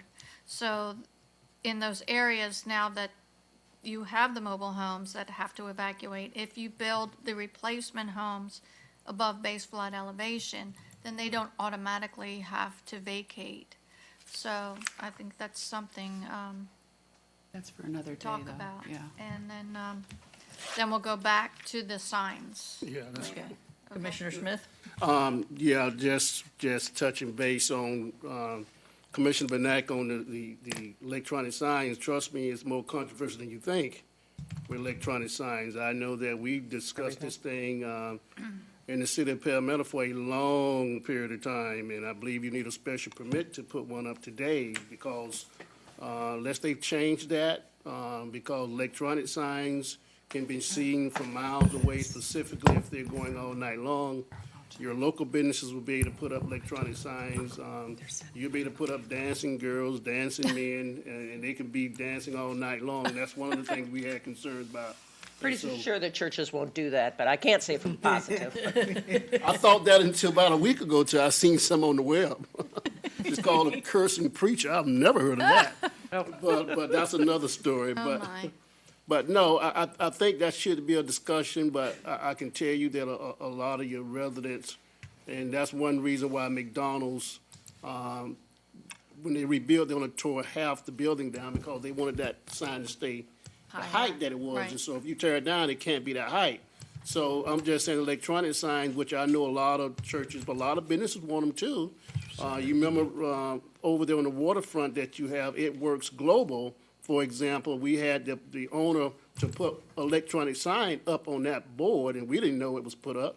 And you can see it all the way to Braden. We had people actually calling over in Braden saying, why is that sign going all night long? And so it does happen, but thankful that we'll have meetings dealing with this, but everybody's not going to embrace that electronic sign. I can tell you that now. Thank you, Madam Chair. Commissioner DeSabatino? Yeah, on the line of the churches with signs, I'm kind of perplexed because there are some churches that do have signs, electric signs in the county, so I don't know why some are allowed and some I aren't. think it has to do with the road. Honestly, I think it has to do, I think we allow electronic signs on thoroughfare roads in 26th Street where St. Joe's, but that doesn't make sense for Woodland, so I don't know what the dealio is. Sign ordinances are so complex. You really need a sign expert here, and I know Rob Wenzel is working on this, but, and he has promised me that he will try to make this come forward. I've talked to John Barnott about it, but there is some minor tweaks that have to happen. Because I know there's a lot of them on 53rd, and 63rd Avenues, East and West, and the churches came before us. It's not. Or the zoning, maybe. It's the zoning, To be in a the commercial zoning and zoning churches aren't district. commercial. That makes sense. That makes sense. And maybe going forward, we can tweak some regulations that they have to be dimmed at night, something like I that. think they do have regulations for sure, I know we have regulations, because Commissioner Smith's absolutely correct, that when this came forward, we used to prohibit them anywhere in the county. Right. And then First one they was were on allowed with, 75. yes, they were allowed with minimum, with, a lot of restrictions. So I think there are restrictions in place. I don't, it was never my bailiwick, so I don't know too much about sign permitting, but I know they were at one time totally prohibited in the county, and now they're allowed in places. The first one, I know Commissioner Whitmore remembers the electric sign, someone's coming down, on We're 75. gonna learn about signs right now. At the ice skating rink, and how they had to participate with us and indicate that if there's emergencies, they have to put messages on there and so forth. Oh, right. Yeah. Oh, Rob, do you have something? Can I bring Rob up to date, kind of give him a little bit of help on why I brought this up? We're just because we're killing time, it's a very dangerous thing to give the county commission time to talk. That's fine. So we started I was in talking my about office and I was signs. listening. I didn't catch the whole thing. Rob Wenzel, Building and Development Services. Changeable copy signs, in 605.4, it says, changeable copy signs shall be allowed only in future land uses ROR, MU, IL, and IH. So if you have a residential future land use category, you can't have a changeable copy That's what sign. will change in the And future. so that's what's wrong with the churches that Correct. want to do it. They're in a res future land use category. Correct. And Woodland Baptist, there's ROR right next door to a res future land use category. But They're they- on State Road 70, so Okay, got it. Could they That's- apply for a special permit not without? with the, and not unless Not we in change the violation of code. the Not comp even. plan. Well, we can change the code. Yeah, Okay, thank the you. code needs to be changed. Thanks, Rob. That kind And Rob is working on a code amendment. Yes. That could potentially come forward with the first round of signed code amendments. Correct. I mean, I told Walter that. I would just want to make sure that I'm correct. You are correct, and you told him roughly 3 months. We're hoping to get it here within 3 months. Yes, and I told him, but this is government, so it could take longer. That's correct. 3 months is a long time. Mr. Smith? Yeah, I just wanted to comment on that. One of the things, most churches in residential area. And the people normally walk to church or they're in driving distance. You'd be amazed how many of them don't want that sign blinking after hours at night and blinking in my window. And I don't like when they blinking over there and I can see it across the street. We had all kind of concerns on that. But dealing with that there, we talked about signs and we was being careful about dealing with signs because it was election year too. Right. That's one thing that we kind of told staff to kind of back down a little bit on this sign ordinance because we had certain different parties wanting to know when we discussed sign ordinance and we had, I don't want to name some of the rest of them, but they wanted to be here when we talked about any signs. So that's one thing we kind of yielded during this Fine. political year. And when we were going to take this this language out of the code and with our changes, but we were requiring additional setbacks from residential properties, and we were also talking about, having some restriction on when they could run the message signs, and is it going to shut off at, dark, or when the business closes, or we were coming up with that language too, so we will look at that. Yeah, it's a certain type of light too, and this, the one we had on the riverfront, you can see it for like 3 miles, and we had residents complain and say, why in the world I gotta look out my window and see all of that? And I could sit in my yard, I got to see it at night, and it was just, it was coming from Braden residents, and it was crossing Palmetto, but we at the time didn't know how it was even put up, but it was put up some kind of way, a permit was put up, but those things were like, and I support the churches getting what they need to get. We have a little old display board that we put for advertising our church events, and I understand why the churches want it, but a lot, and even their members are going to be kind of saying, I don't know about that, because I can, especially when it get nice, that's when the complaints come in. I can't sleep, and, there's be so many different things, but we need to do something, and we need to clean up that, and I support us cleaning that up. But I don't want anybody to think it's just that easy. Well, we already see it's not that easy, because every time we talk about it, and I'm one of them, and we say, well, we don't want to change that now, we don't want to change this, we don't want to confuse the people who are spending money, you got political signs, you got all of this stuff. And there's also a way they can dim those lights down at night, instead of the daylight, they dim them down to a certain, Like your rearview mirror, kind of. Yeah, we'll look at that before we bring it back. And we don't want to look like a downtown Tampa, no disrespect. I mean, you can see lights all night long down there on certain parts. Jacksonville, lights everywhere, and you just destroying, in my opinion, property value and everything else. And Right, Las Vegas. certain, yeah, exactly. Me and Commissioner Johnson may want to visit Las Vegas, but we don't want to move it here. Commissioner Benak? Thank you, Rob, for coming on down, and we look forward to this, and, we hope we can get her done for these folks that are anxious. Hope to have it here in 3 months. Thank you. I just wanted to ask one other thing, since we're talking about land development code changes, and this is not for Rob, this is for Margaret, and it was regards to email that we got about affordable housing, and it's about parking. So I hope we look at reducing our parking requirements, maybe on these smaller units, as Commissioner Whitmore were talking about. I hope that's something that we also get an opportunity to discuss when we're looking at our land development code changes as a way to encourage more affordable housing. If you're going to have teeny tiny homes in activity centers, which is what our new comp plan is going to allow, that we shouldn't have to have as much parking. And, that's going to encourage people to hopefully take some of the transit or do more walkable stuff. But I hope we have a discussion about that. And it's not obviously a comp plan thing. We don't need to talk about it this afternoon. We talk about the comp plan, but we do need to talk about that when we do our land development code. Sarasota County has done some things, I know, and I'm always one for borrowing what other counties have done if it works out to achieve that. So I wanted to say that while we're talking about code changes. All right, Commissioner DeSabatino? Oh, along those lines, which is a great topic, we just have to make sure that we provide enough parking, because a lot of times people have trucks or big vehicles, and we don't want them parking, encroaching on their neighbor and so forth and so on, and then all you see are vehicles, you don't even see the house, and so, or maybe you design it so there's an off area site where they can store their big trucks and not have them in front of the houses, something like that. Commissioner Smith? Yes, Madam Chair, thank you. What Commissioner DeSabatino just mentioned and Commissioner Benak, do we have an ordinance in the county about parking on the sidewalks? Yeah, yes. Okay, well, that's why I'm asking this question, because if you limit the parking. And in the front yard. In the front yard, that people have no choice but to park on the sidewalk. And I've seen lately in some government agencies where law enforcement shows up and give tickets. But we have our plan where you have one car parked, and they have no other place to park if you got a sidewalk, but on the sidewalk, because they can't park in the street. But then all of a sudden, you got someone pulling up saying you need to move your car off the sidewalk. So when we talk about limited parking in homes, that is an issue. We can't have it both ways. Yeah. But I can tell you, it's been intensified by people wanting to issue tickets to people, and they got a second vehicle parked on their property, but it just happens to be a sidewalk there. And common sense says that you can't park anywhere else, but that don't stop someone trying to give you a ticket.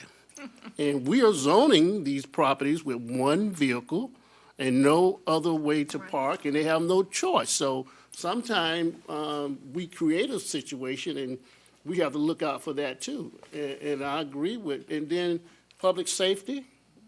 You know, we talked about roads, the width of the road. We got emergency vehicles that can't go down certain roads. Right.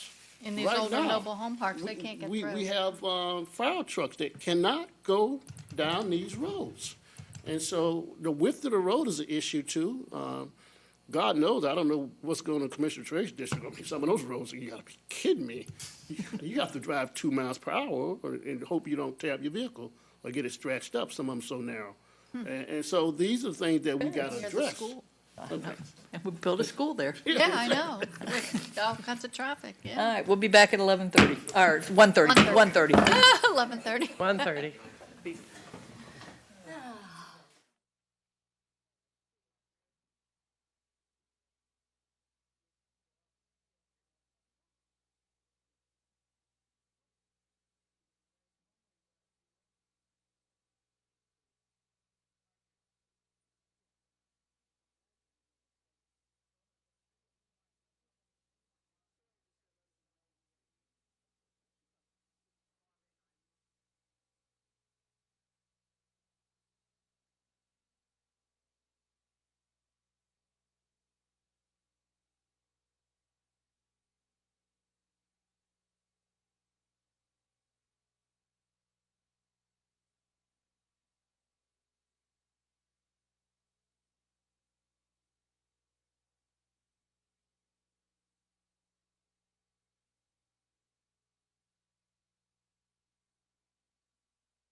you want to read into the record, please? Good morning. This is item 13, I believe. Ooh, lucky 13. All right. And this is for the county-initiated comprehensive plan amendment, which is PA 1708. And I'm not going to read the title because it's very long, so I'm just kind of give a brief overview of what we're doing today. The request before you is a legislative matter. Plan Amendment 1708, Ordinance 1804 is a county-initiated text and map amendment, which is called the Process Improvements to the Manatee County Comprehensive Plan. The amendments are to goals, objectives, and policies and our land use map within the various chapters of the plan, as outlined in the staff report and the ordinance title. At the May 10th Planning Commission meeting, the Commission voted 5-0 to recommend that the BOCC transmit the comprehensive plan amendments. Today, the Board of County Commissioners Board of County Commission transmittal public hearing for the county-initiated process improvements, and staff requests that the board transmit this plan amendment to the state as required by Chapter 163, Part 2 of the Florida statutes. I'm going to give a very brief summary of where this process has been and where we look forward to going. Right now, the amendment started about 10 years ago, but the way we started it was a little too complex and had too many things wrapped together. So staff and the board decided to do it in phases. Our phase 1 was the reorganization of the Land Development Code, which was accomplished in 2015. The second phase was the urban corridors, which had been a process that had been talked about for a long time. That was accomplished in 2016. And now we're in our phase 3, which is what we call the process improvements. That includes these amendments to the comprehensive plan, as well as amendments to our land development code, which you will see at a later date. Now that you've had a chance to read our staff report, we've had briefings, and the actual amendments, I'm hoping that there's a better understanding of what is being asked of you today and what's being brought forward to you. During the presentation, there are a couple things to keep in mind.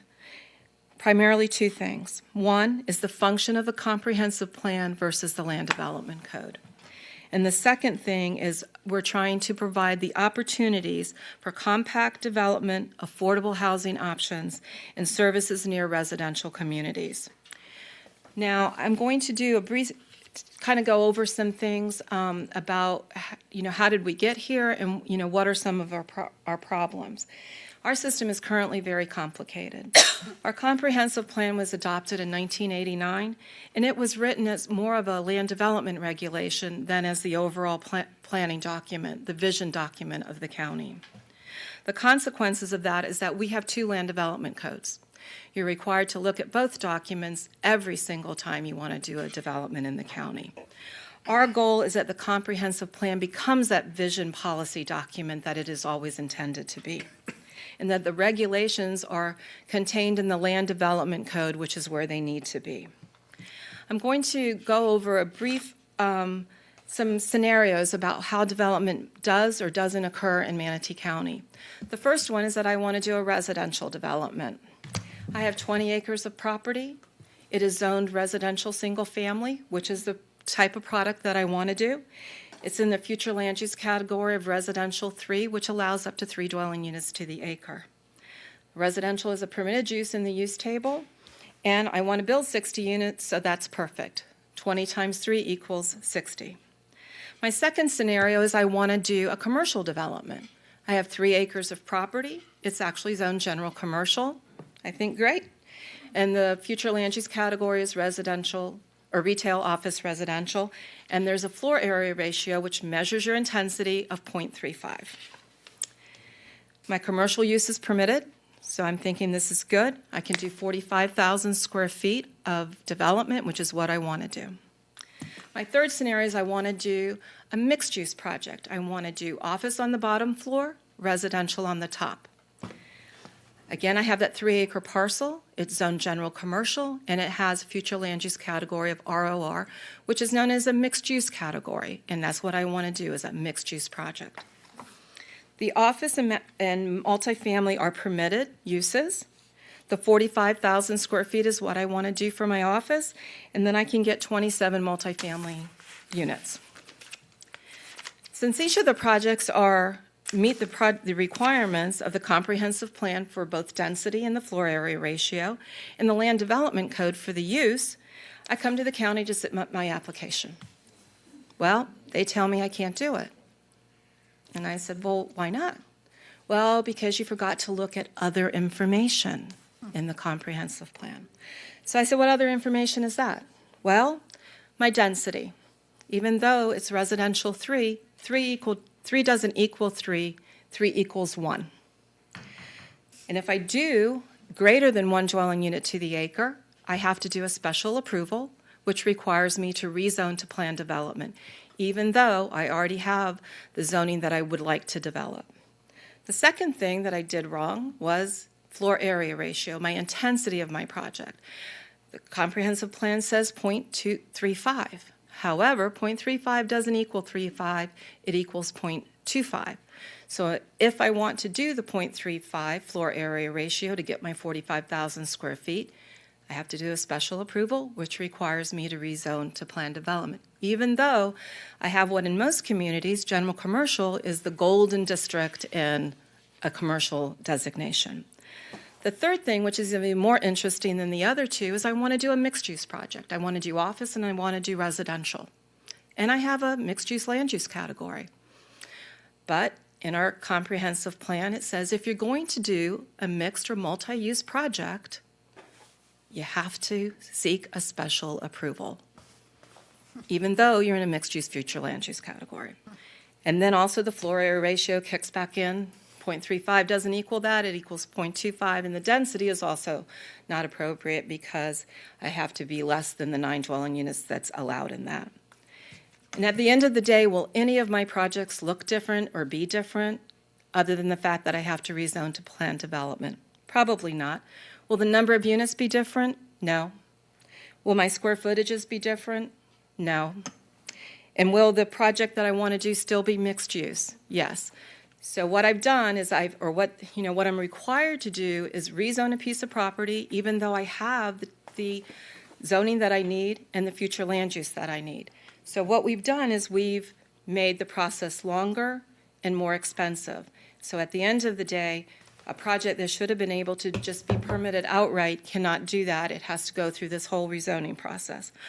And most importantly, our land development code addresses open space, setbacks, height, buffers, all of those things that you look at for compatibility and whether or not it makes sense to do that project. So the rezoning to the planned development isn't going to change the way the project looks. So the extra time and expense, I'm not sure it's worth the effort. And that's what we're trying to accomplish today, is to allow people, if they have the zoning, if they have the future land use, and if they have the zone, and it meets what they want to do, that they will be able to do it.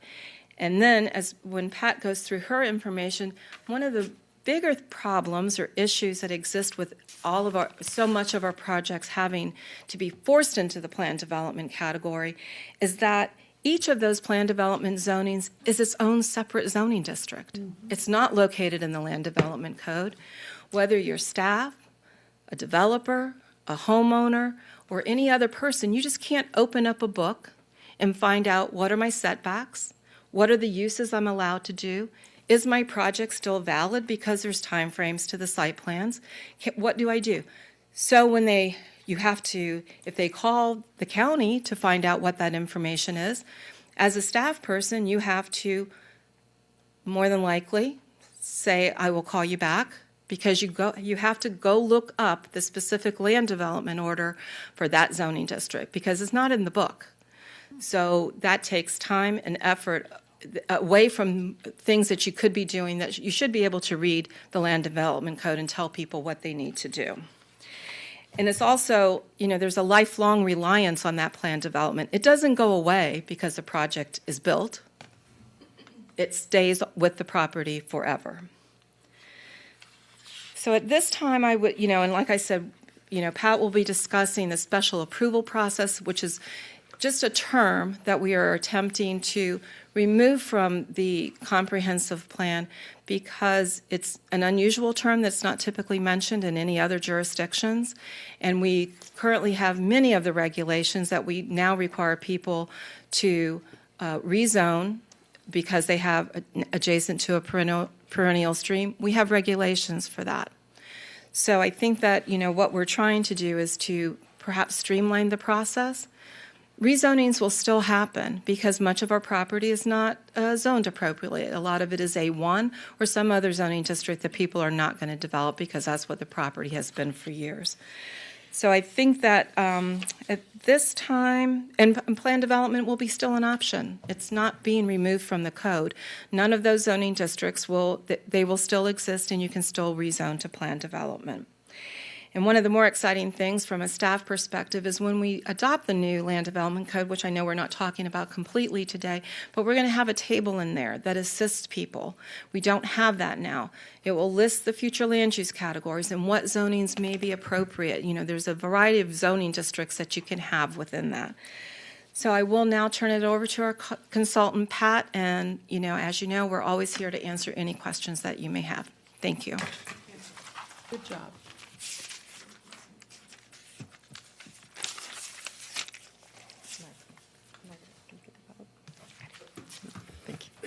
Good afternoon. My name is Pat Tajewski. I'm a planner with SNME. And I'm going to take you through a PowerPoint to explain some of the issues that Margaret was talking about. So we're going to talk about the two types of processes that Margaret mentioned, special approval and plan development. And we're going to talk about some of the activities that have suffered because of those two required processes. We're also going to talk about the relationship between your future land use and your zoning map, and then we'll talk about the schedule. The background, Margaret went through it. We started back in 2011, ended up reorganizing the LDC. That was completed. Then we did the Urban Corridors project. That was completed and adopted, and it's in place now. And the process the project that we're looking at right now, it's called process improvements. We call it process improvements because it's what is affecting the provision of affordable housing, the creation of activity nodes, clustering, and eventually the relationship between future land use and zoning. So let's talk about special approval. So back in 1989 was when the comprehensive plan went through a full rewrite, and a process was created called special approval. Basically, at the time, the county decided that there were certain activities that, because we didn't have the regulations in place, because things were different back then, they needed to go through some type of additional review. It didn't necessarily mean that they had to go through the board. It could be the board or it could be staff. So the bottom line of that project, of that process, was to make sure that that development activity was not going to have a negative impact on natural resources, adjacent land uses, and public facilities. So later on, a table was added to the Land Development Code, and that table included a long list of those activities that require the special approval. Well, that list is not all-inclusive because we found other provisions in the Land Development Code and the Comprehensive Plan that would send you through that special approval process. So we have more than 50 different activities that require special approval. So what we did, we analyzed all those 50-plus activities and tried to summarize them into a list. Some of them were very similar. We found that in Manatee County, even though we encourage mixed uses, if you're going to mix two different types of uses, you have to go through special approval.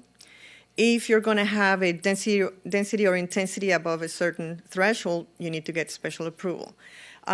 Same thing with square footage for non-residential. If you're within an overlay district, such as the watershed overlays or the coastal overlays, you have to go through special approval. Projects in the 25-year floodplain, same thing. If you're adjacent to a perennial lake or stream, special approval. Now, granted, all these things that I have mentioned, we have regulations for, so it was just an additional step in the process. Number 7, go to the affordable housing. We offer density bonuses for affordable housing because we want it to happen, but we say, oh, well, no, you have to spend more money because you have to go through an additional review process. clustering of development. There are certain land use categories that, because they are a little bit more unique than the others, they require them to go through special approval. And then, now number 10 is interesting because it is talking about a use that is not typically found in that area. We have a whole chapter in the Land Development Code that talks about that situation. So it is not necessary. And then 11 is unique too because anytime we're going to expand or change a future land use category in your future land use map, it goes through staff, Planning Commission, the board, and the state. But then this requirement would send it through a different type of approval that it was just a duplication of efforts, basically. And then there's another one that has to do with the central sewer system, that if you don't want to connect to the central system, you go through special approval. And then the last one was achieving compatibility with, between uses in terms of if they're incompatible, how are we going to make sure that they can live side by side?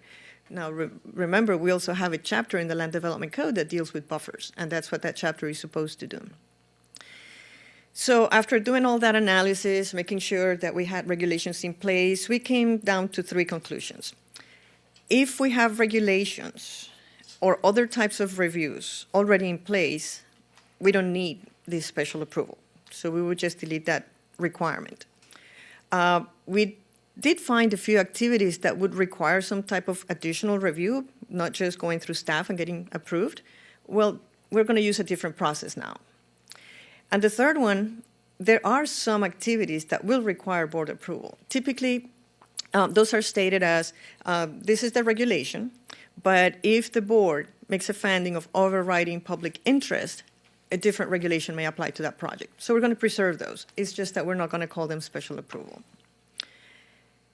Then let's talk about plan development. So it's, plan development is something that is used in all communities in Florida.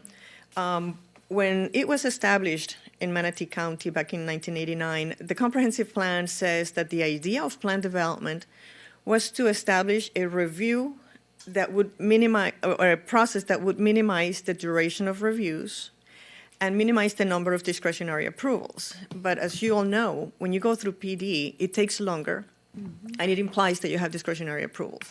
So it was something that we needed to look at and decide, do we really need to require people to go through this process? And as Margaret mentioned, it's still voluntary. You can still do it if you want to, but do we really need to require it?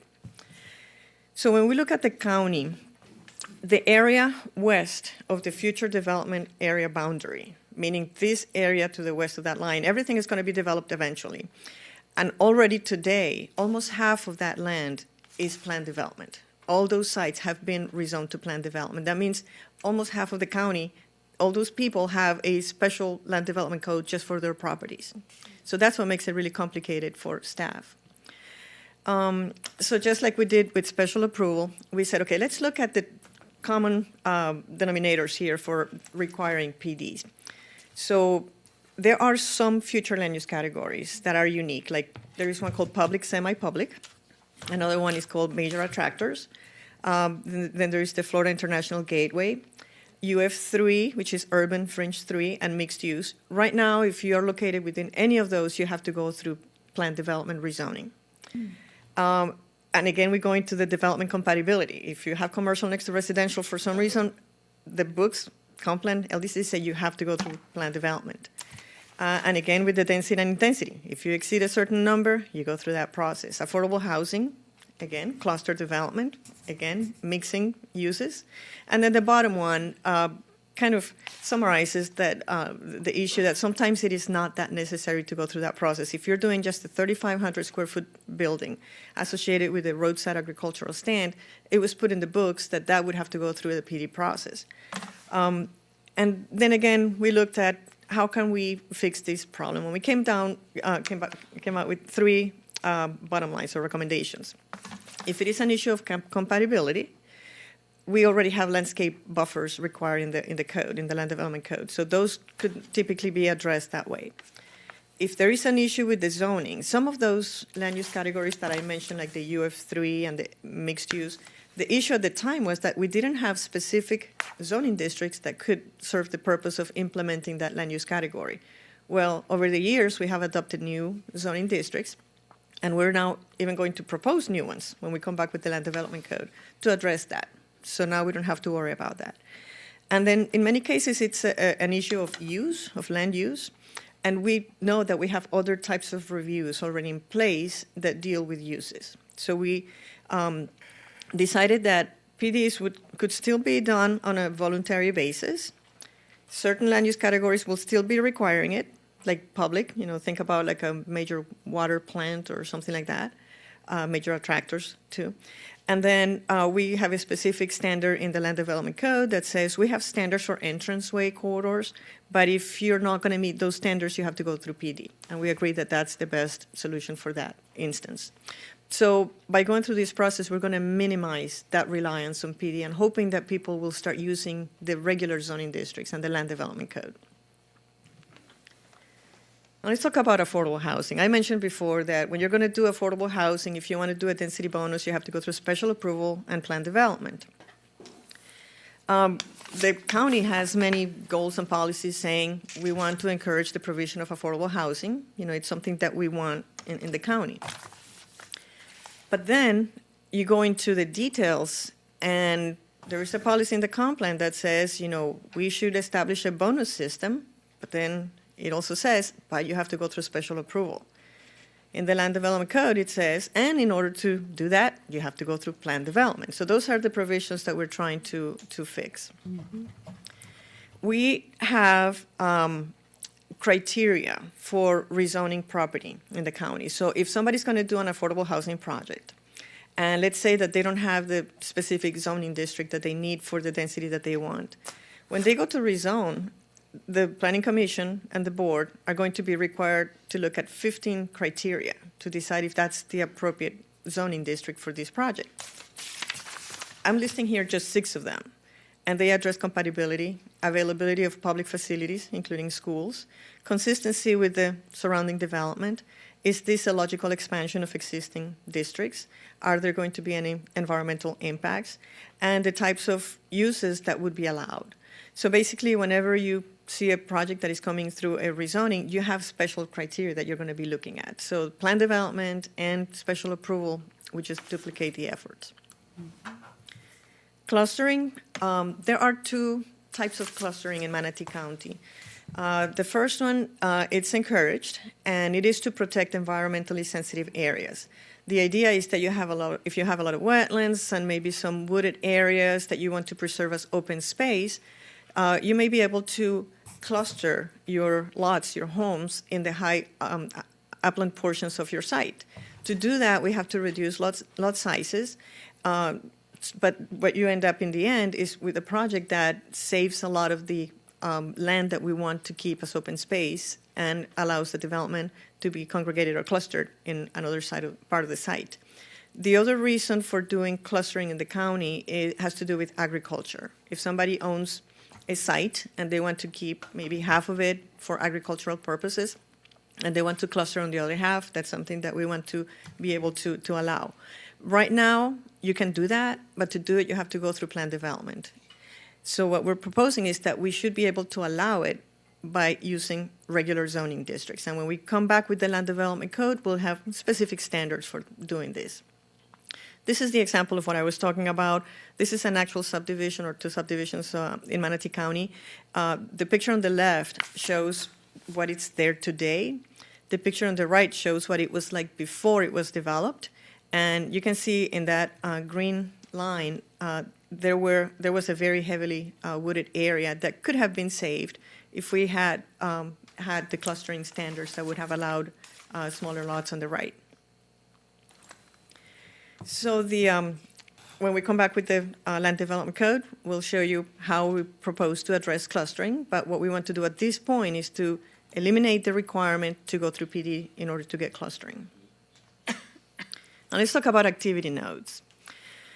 So there is a land use category in the county called Urban Fringe 3, and it covers a substantial portion of the east side of the urban area. If we look at how much of that has gone PD, it's shown here with the red and the yellow. That's how much has already gone PD. The light green areas show areas that are still zoned for agriculture. Now I'm going to turn on this bright green, shows those sites that are still vacant. So this is probably the area of the county with the highest possibility of future development.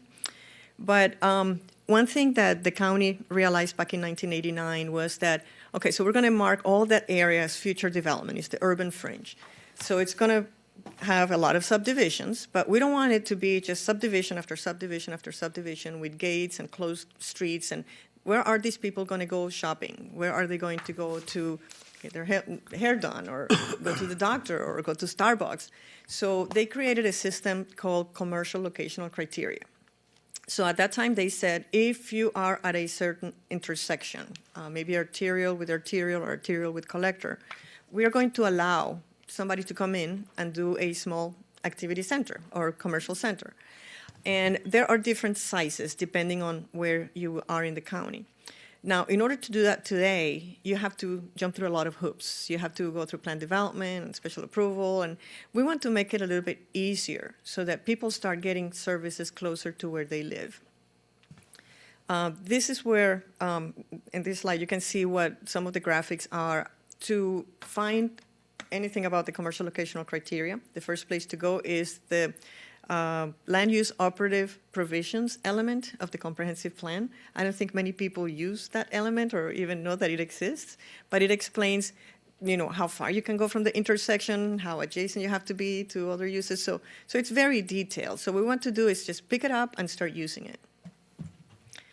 This chart shows that the way the system was established at the time, there were 3 different sizes: small, medium, and large. And it would depend. If you're in the lower density land use categories, you could do a small node. If you're in a higher density area, you could do a large node.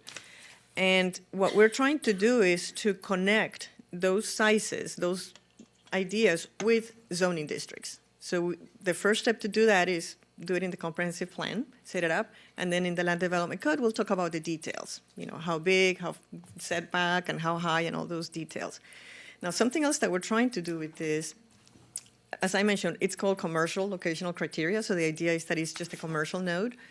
We're in 2018 now. We know that mixed use is the way to go. So we want to add the residential component to these nodes. That's why we're now calling them activity nodes. And it also provides an opportunity to offer some affordable housing.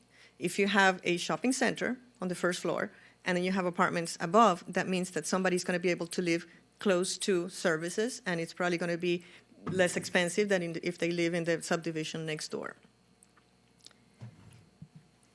Okay, so that the last item that I want to address is, Margaret mentioned that right now the comprehensive plan is behaving kind of like a land development code. We have a lot of regulations in that document, and it's definitely not communicating with the land development code. And the way it's supposed to work is that the comprehensive plan is your big picture policy document that gets implemented through the land development code. So we're trying to create that connection. The future land use map has a series of land use categories. So we have mixed use, office, retail, office, residential categories. But then when you look at the zoning map, then we have a longer list that doesn't really connect to the comprehensive plan. So we are going to be creating that connection. And to do that, the first step was to go in the comprehensive plan and streamline the policies that describe each of the land use categories. Because the way they're written today, they go into the detail of saying you can allow dormitories in this land use category, or you can allow office or a hotel. There's no need to go into that much detail. It should be more generic, residential and support uses, and let your land development code decide which specific uses should be allowed. So that's the first step. And then we also need to look at densities and intensities. So for the residential land use categories, we're not recommending any increases in density for the overall land use categories, only if you have some specific types of development. If you have an affordable housing development, then we're going to say, yes, we're going to increase the density. Or if you're in an activity node, in order to allow for apartments above commercial, we're going to need higher density. So those are the only changes that we're making in terms of density in residential areas. In terms of intensity, we realized that we were using a very low floor area ratio, which is the proportion of your building to your site. The county was using 0.23 for most of these categories, all the way from residential 1, even from agriculture, all the way to residential 16, it was just at 0.23. So and the other thing was that it was 0.23 unless you were a mini warehouse. Mini warehouses were allowed to go up to 0.35. So we're picking up on that 0.35 and making sure that any non-residential use that is already allowed in these districts or in these land use categories could go up to 0.35, sorry. And the other change we're making to this table is that the table specifies if you can do a small, medium, or large activity node. And we realized that for residential 1 and 3, we have been allowing medium, and we feel that that would be a little bit too intensive for those types of residential areas. So we're bumping that down to small. For the non-residential land use categories, here we are increasing one density, and it's for the mixed-use district. In order to do mixed use, you really need to have higher densities to get there. And for floor area ratios, we are also increasing some of the numbers. And something that we realized as we were going through this process, we have a land use category called retail, office, residential. So if you're going to do commercial anywhere in the county, that's where you would want it to be. But we were restricting them to a large activity node. So they had to be a certain size to be there. So we just want to delete that requirement.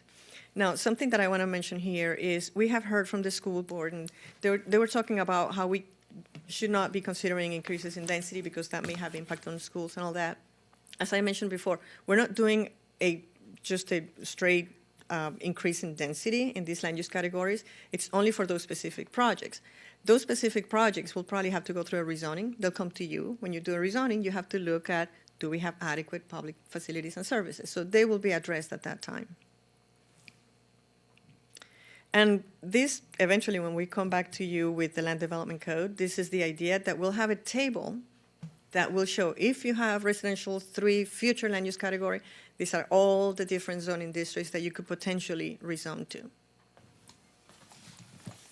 So in summary, so what we're proposing to do is to amend the comprehensive plan to, number 1, eliminate the term special approval, minimize the reliance on plan development rezonings, allow higher densities and intensities in the urban core, activity nodes, and affordable housing, and allowing activity nodes based on your existing commercial locational criteria, but without having to rezone to PD. And creating that table that I talked about that connects the future land use and zoning. And the schedule, tentative schedule at this time, so this is the transmittal hearing.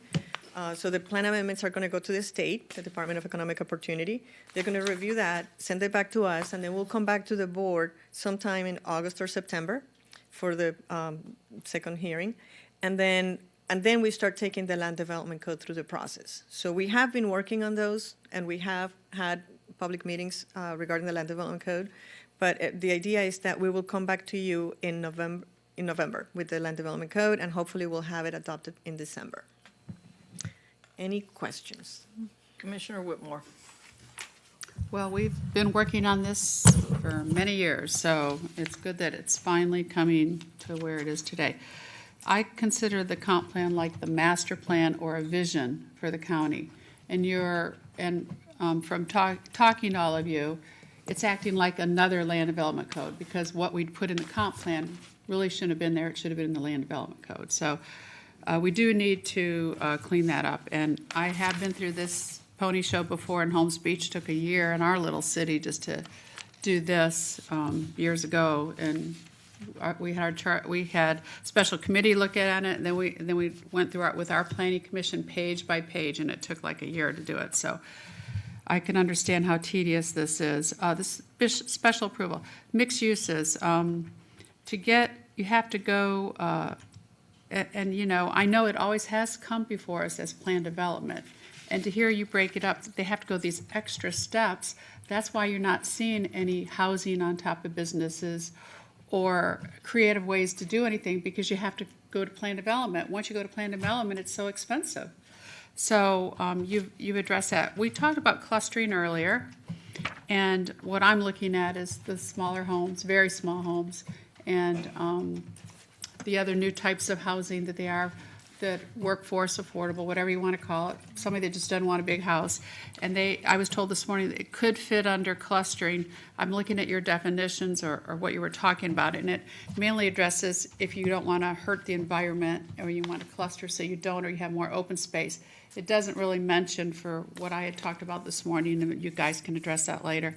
You're decreasing the lot size 50%, great, and then maybe in the future we can look at, as times change, if we even want to reduce it more in the future for that. But I'm not going to hold up anything to not get this moving forward. We still got a long process to go. But, you know, I just hope that everybody realizes, because we have, you know, the comp plan has really held us back.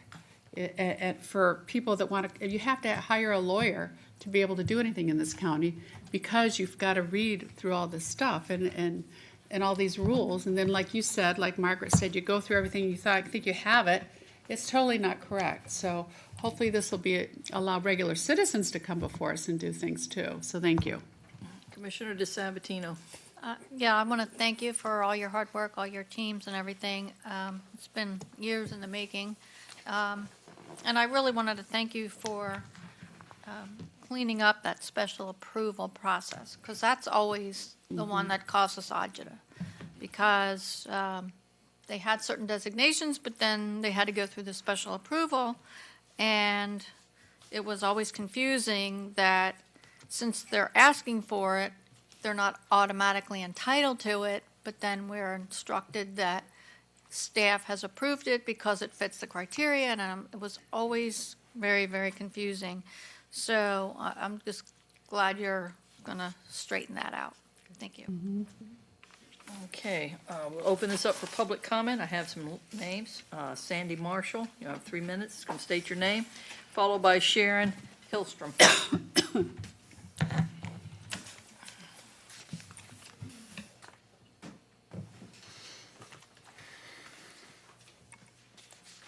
Thank you, Madam Chairman.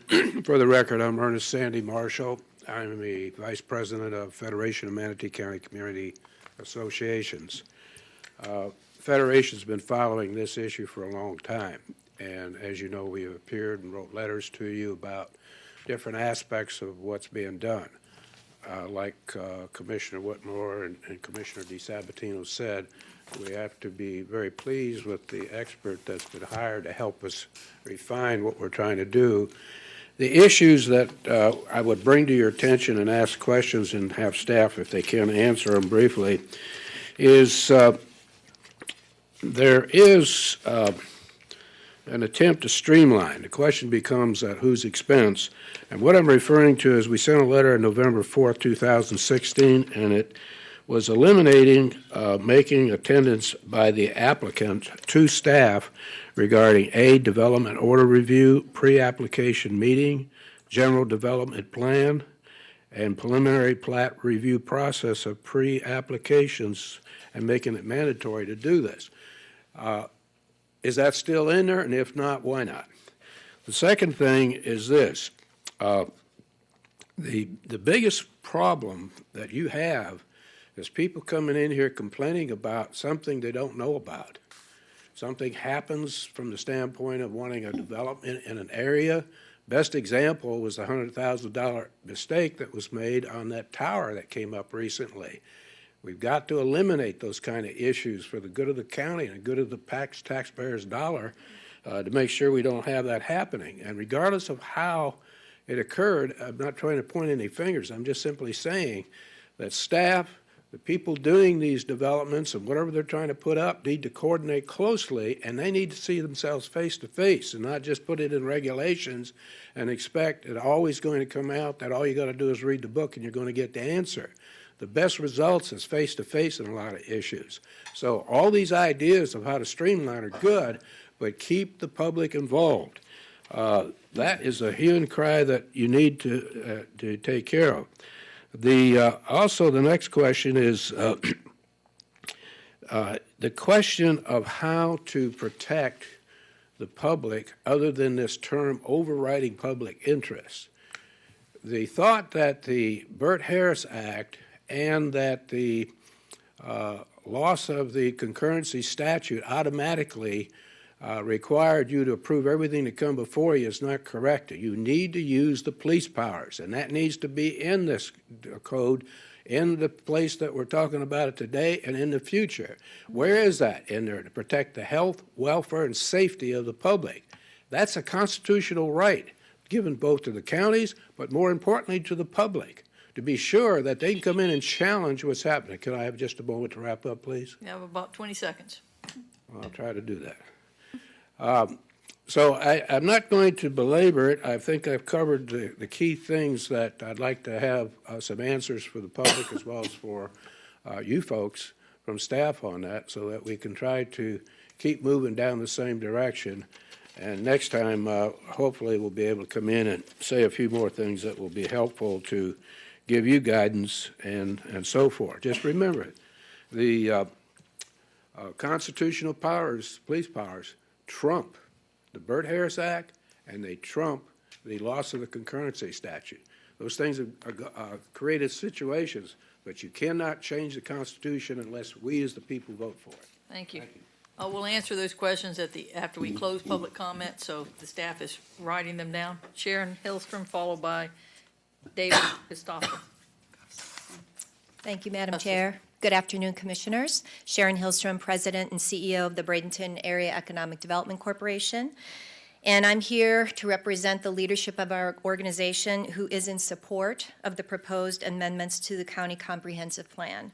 The recommendations submitted by county staff and SNME Inc. provide the necessary changes to address the workforce housing crisis while also supporting creative community revitalization through redevelopment activities which are desperately needed. I'm certain it is no surprise to all of you that workforce and affordable housing continues to be a challenge for the employers in our community. The proposed changes will apply county-wide and seek to increase density and mixed-use development at activity nodes, while providing a shorter, less expensive, and more predictable development review and approval process, going along with our reputation as a business-friendly government. This will also offer opportunities for more compact development, affordable housing options, and provide services near residential communities. While change does not occur overnight, as we heard earlier, it is necessary to set things in motion to create flexibility in the land development regulations to help initiate the transformation of suburban areas of the county into more sustainable places. Thank you. Thank you. Thank you. David, followed by Glenn Giubilini. Good afternoon. My name is David Gustafson, and I'm a private consultant here in Manatee County. But prior to that, I used to be the community planning administrator for Manatee County. I used to be a development director for the city of Bradenton. And it was interesting when I was working here at the county and people would come in and want to do projects, and they would say, "Why do I have to do X?" And I would say, "It's because it's in the code." Why do I have to do X? It's because it's in the comp plan. And they would say, that's going to cost me hundreds of thousands of dollars. All I'm trying to do is a simple rezone, or all I'm trying to do is a simple process here. I agree with what is occurring right now, and I really think that the board, and I appreciate y'all's leadership, it is a necessity to do this. I'm a private consultant. This is going to take money potentially out of my pocket, but it's the right thing to do. Thank you very much. Thank you. Glenn, followed by Michael Gallen.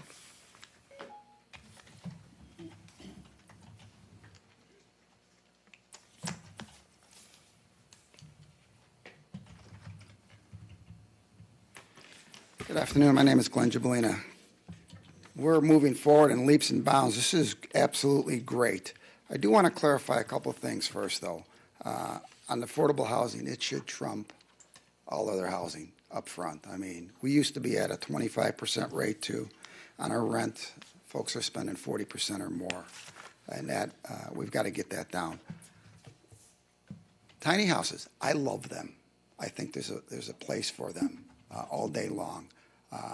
They're typically, they're well done, sometimes even more expensive than houses. So But the fact is that that is regulated by the motor vehicles. It is portable.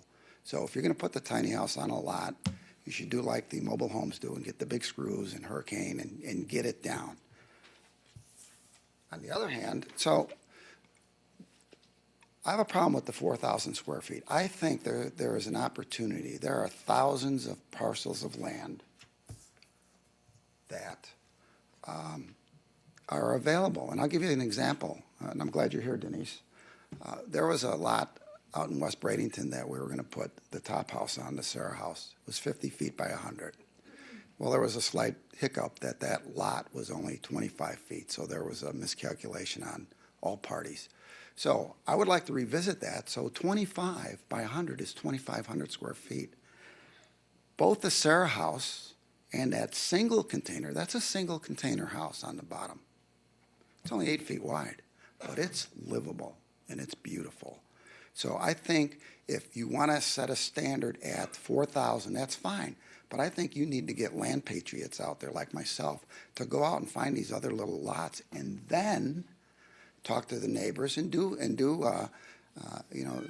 some advertising and say, here's what we have. We have 2,300 square feet. We want to put a 320 square foot container home on there. And if it's not compatible with the neighborhood, then they can write and tell you, and you won't approve it. If the neighbors say, yeah, that's a great idea, we should do that. You know, the tiny houses, they're restricted by the length of the road. You know, my 2 containers are 16 feet, and they pack a lot of living space in there. In addition to that,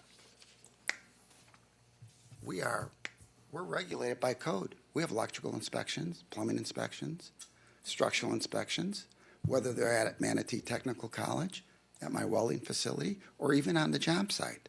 The tiny houses don't have that, but as long as they're bolted down, I don't care. And again, the cladding, if you got a problem with the cladding, that's fine. But I'm telling you, these are great, affordable housings, and they're hurricane-proof, they're strong, they're bulletproof. I'm glad we're moving in the right direction. My only issue is the 4,000 square feet. I think we can do better. We got to do better. So, thank you so much. There you go. Thank you.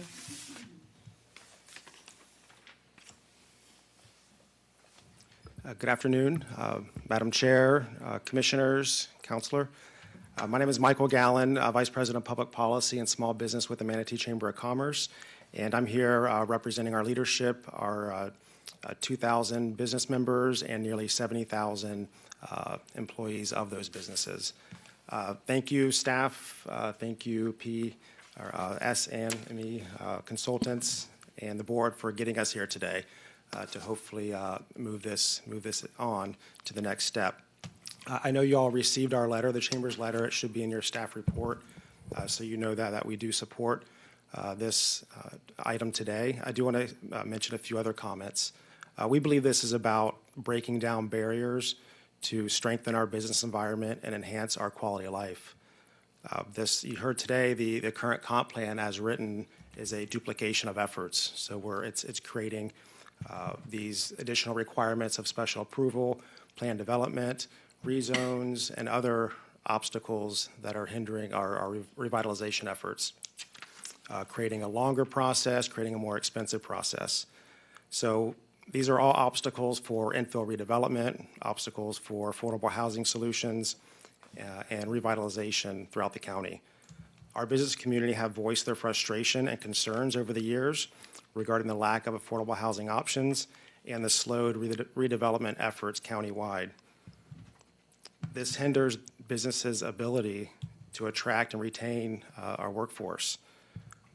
Therefore, our community's quality of life and the strength of our business environment is tied to this issue. So for these reasons, the Chamber supports the item today and urges you to adopt the measure so that we can move this forward to the next process. Thank you. Thank you. Anyone else from the public wish to speak on this? Come forward, state your name. You have 3 minutes. Edward Pinto, Economical Housing Development, LLC. Thank you, Commissioners, for the opportunity to speak to you today, and thank you all for your past expressions of support for developing economical housing in Manatee County. Today, you have the opportunity to add your vision to this comprehensive plan for developing economical rental housing. I have sent an email to all of you yesterday individually and laid out 4 changes that could be appropriately made that would incorporate a process for economical housing, along with the definition of what economical housing units would be based on size. They relate to zoning overlays for increases in density up to 20 units an acre, where they're close to jobs or close to close to jobs. Secondly, reduced parking requirements, again, for economical housing, which by definition will be smaller and have less need for parking. Also provide options for even further parking reductions if they're a shuttle bus or near a bus line. And then allow the board to amend the urban corridor ordinance to provide for commission approval of corridor extensions that, again, based on location near jobs and public transit. By putting these concepts in place in this plan, then you're sending a signal that you want economical housing to be developed in the future. And that would, we hope, spur that. We stand ready to build economical housing in Manatee County, but we need these changes in order to begin that process. Thank you. Thank you. Anyone else?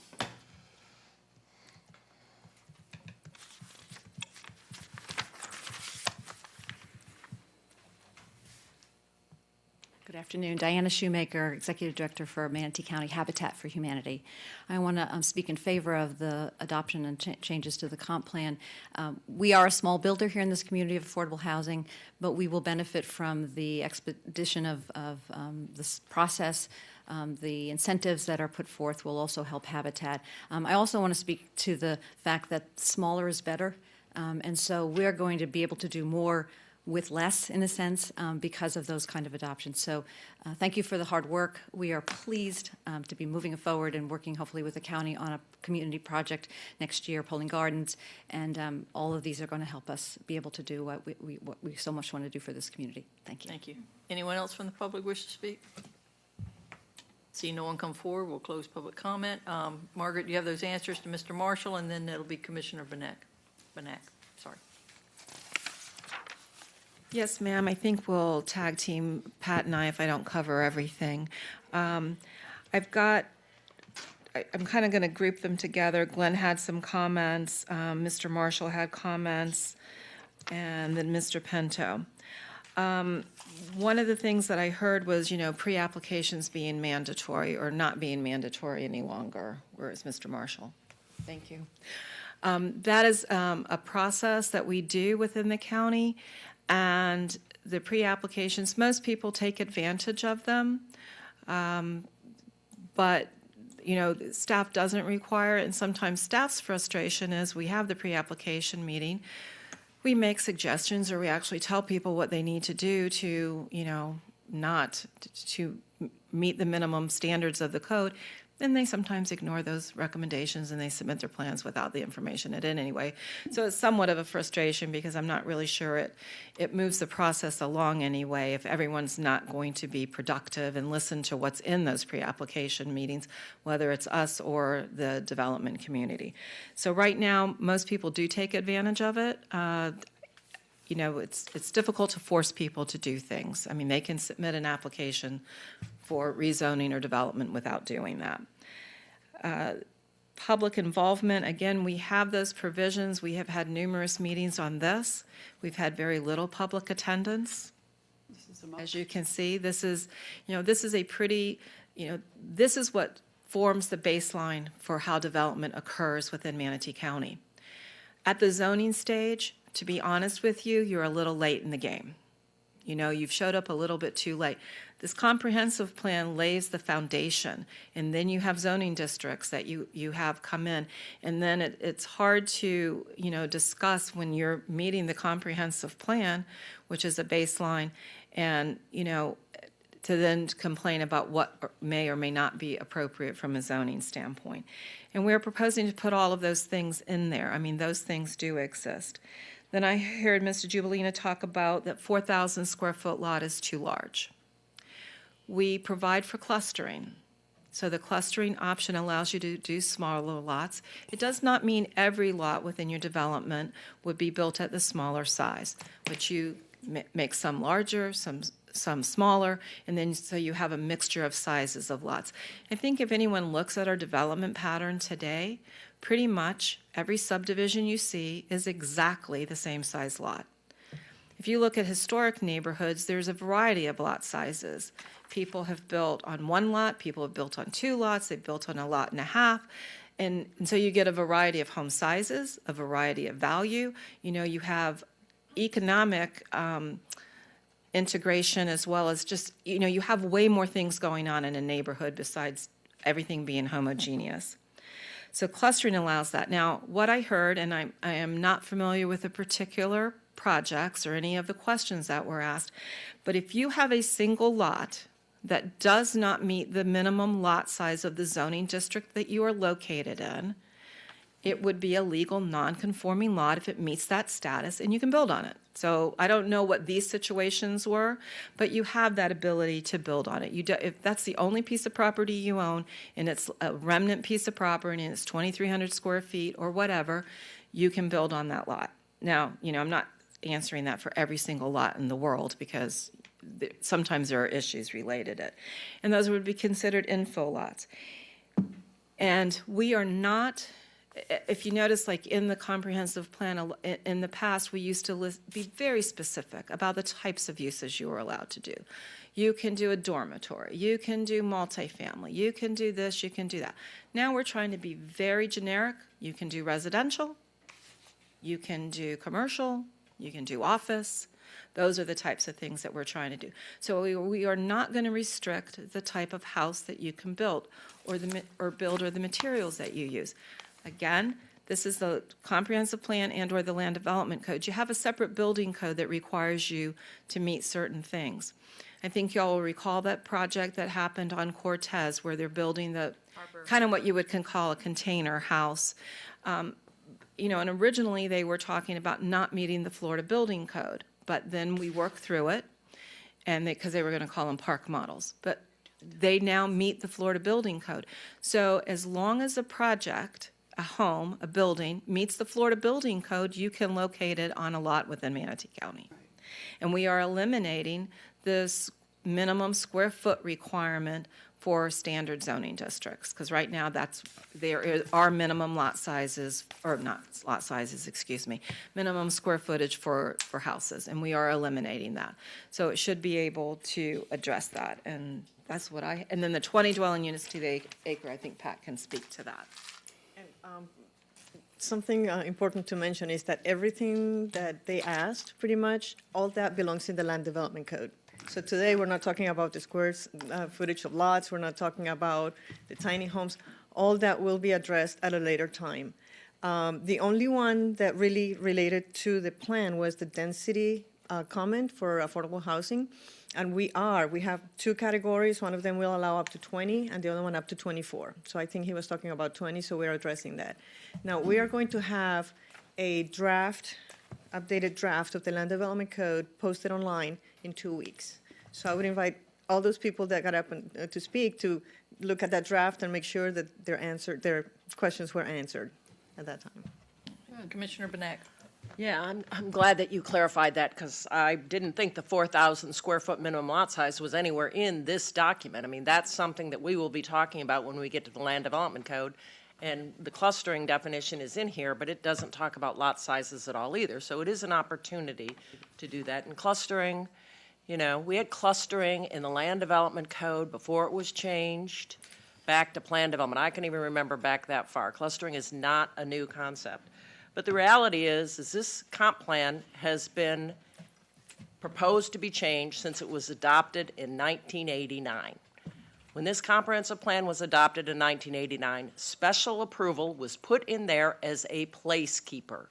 A placekeeper to no, I did not work for the consultant that wrote the comprehensive plan.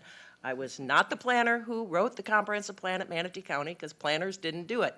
It was a consultant group that did it. But at the time, I know, everybody still wants to blame me. which, I'm pretty used to that up here. In 1989, special approval, and you can ask Mark Barnaby, he was the assistant county attorney at the time, he'll tell you this as well, that special approval was put in there specifically as a placekeeper. A placekeeper so that you could create performance standards, so that you wouldn't have to have all these planned developments. But it never happened. Never. We did it in very few circumstances. Created them in the coastal high hazard, but still required planned development. Create them in different locations, but still required planned development. That was a political choice that the board made at that time. But that was not the intent. The special approval was supposed to, okay, let's get going. When we get the code done, we're going to have all these performance standards. We're just now finally getting to that point. Which, yeah, you want to talk about how long it takes? And I did kind of laugh at Dave Gustafson's comment, because I had said the same thing. I said, you know, I got paid good money as a consultant because I understood that chart that was up there. I could tell my clients what that meant, you know? And Priscilla commented, yeah, well, then you might be going out of business. And, well, of course, my business now is county commissioner, so it's a little bit different. But that's true. I mean, this will eliminate that confusion for people, hopefully, in a large part. And that's really, really important. And, you know, we didn't talk a whole lot about certainty, but it's not just for developers, it's for the community to understand. If you have performance standards in straight zoning districts that the public can read, they can look at it and say, well, that's what might go next to me. That might be what happened, as opposed to a planned development that, quite frankly, depends on lots of times who's sitting up here, what might be allowed or not allowed. You know, that's not certainty, and that's what we're trying to change. And I, you know, in my opinion, it's about time. So I think we are going to have, I know the parking, we talked about a little bit this morning. We had a little bit of time after our land use items got done. We talked a little bit about what we'd like to see in the land development code. The parking thing is one we need to look at. We talked about, you know, maybe parking should be, but that's land development code stuff. Lot size stuff, land development code. But we need to get this comp plan moving. So I'm going to make a motion for approval. Second. The recommended motion. All right, Commissioner Whitmore. We do have a motion made by Commissioner Benak and seconded by Commissioner Whitmore. Just a question, and I understand the comp plan is just the vision. And I'm, you know, on the clustering, is there, in defining clustering, is there, and I'm not sure how you defined it, but varying lot sizes would be wonderful, because then it all depends on buffers and, you know, and then, because I know you don't want to put specific, like Betsy said, that goes in the LDC, but if it's in the comp plan that says you can vary on lot size, then the LDC will determine it. Or you can do a special approval if you want in the LDC. Yeah, that will be addressed in the LDC, and we're doing it that way. Depending on where you're located, it determines how small you can get. I just wanted to. Do you want me to Tell read it to me, you? yeah. It's in the comp plan. I got it up in front of me. You want The me to read what it definition? says? The Yeah, because I want to definition? see if it gives you enough leeway to do what I want to move into someday. It says clustering is a development mechanism that offers alternative standards to permit the concentration of development on a portion of the site while keeping the overall density of the site within the maximum permitted. That's pretty loose. Okay, I mean, to allow different lot sizes is what I meant. all right. Commissioner And- Smith. Thanks. Oh, well, yeah. Oh, and I want to say, Mr. Pinto, I wrote this down, I mean, when we first met with him. Mr. Pinto, we actually got this far at another county that you were at. And it didn't make it at the last meeting, so I'm glad that Manatee County is going to be progressive and start working on things that need to happen for those that can't afford the $300,000 or $400,000 homes. So thank you for coming up here and giving us a try. Commissioner Smith. Thank you, Madam Chair. I think it's a good document. I know we talked this morning, and we was talking about the LDC. We was talking about reduced parking requirements, and, you know, this one thing that I support, but at the same time, it could be a trap. I support the reduced parking, but as I stated earlier this morning, in which I rightly support. You shouldn't park on sidewalks, but if you reduce the parking, you got more than one vehicle, and you can't park nowhere but at night on the sidewalk, and then you get a ticket. And now you're into the system, especially with poor and disadvantaged. Also, some of these builders and developers, what I've experienced, when you reduce parking, which I support reduced parking, but we can't have it both ways. We got to have ordinance that's fair and don't keep people in the judicial system. Even with apartment complexes, where it has been reduced per se in some of the cities, now all of a sudden, it's not enough parking and people getting their vehicles towed, because they parked on the grass and they live there. Or somebody visited, there's no more parking. So we're going to have to make sure this thing makes common sense when we do it. And I know we need this, need a comprehensive plan, but I certainly don't want cars being towed. And, and most of this is the people who actually build. They own the property. They ask for reduced. Now you got 75 parking spaces, but you got 180 people living there. Come home, park the car, it's towed, and they live there. And they know they live there. So I don't want to put a trap for anybody and an in-house slush fund to keep people in poverty. And I've been dealing with a lot of that. So I don't want nobody to think they're deceiving me. I'm for reduced parking, but the managements enforce this thing through the owners. I've seen church vans towed, all kind of stuff. And it's caused we, not just Manatee County government, some other agency here, have allowed less parking. But then it becomes a trap for the individuals who's paying rent. So I'm gonna have to get those questions asked. Also, I know that's the LDC, but there's no sense in setting up a trap where it's another underground of cash flow of money. So I'm gonna be looking out for that because I've gotten tons of calls, a lot of them from our other cities, not the county, that say my vehicle's been towed. I live here. Was nowhere else to park. My friend's vehicle was towed, and then they got to pay to get it out. If you don't get it out, it's $100, $200 a day. And, it's just, I don't want to get caught into that, so I'm looking out for all of that. So I hope the consultant later can address those issues. Maybe Manatee County government need to look at this issue, sidewalks or law enforcement, or these tow companies are towing people's vehicles in these places, sometimes 2 or 3 times. And so that's got to stop. Thank you, Madam Chair. We have a motion on the board made by Commissioner Benak, seconded by Commissioner Whitmore. All those in favor say aye. Aye. All opposed, nay. Chair votes aye. Motion passes. Commissioner DeSabatino. Yeah, I want to thank you. I didn't want to muddy the waters, but kudos for staff for offering the pre-app option, because I've attended one. And they gather all the representatives from the different departments that would pertain to this, and you get them all in the same room at the same time, and they'll determine if you can do what you're intending to do. So I think that's a great tool and instrument that people should take advantage of. So I really appreciate you doing that.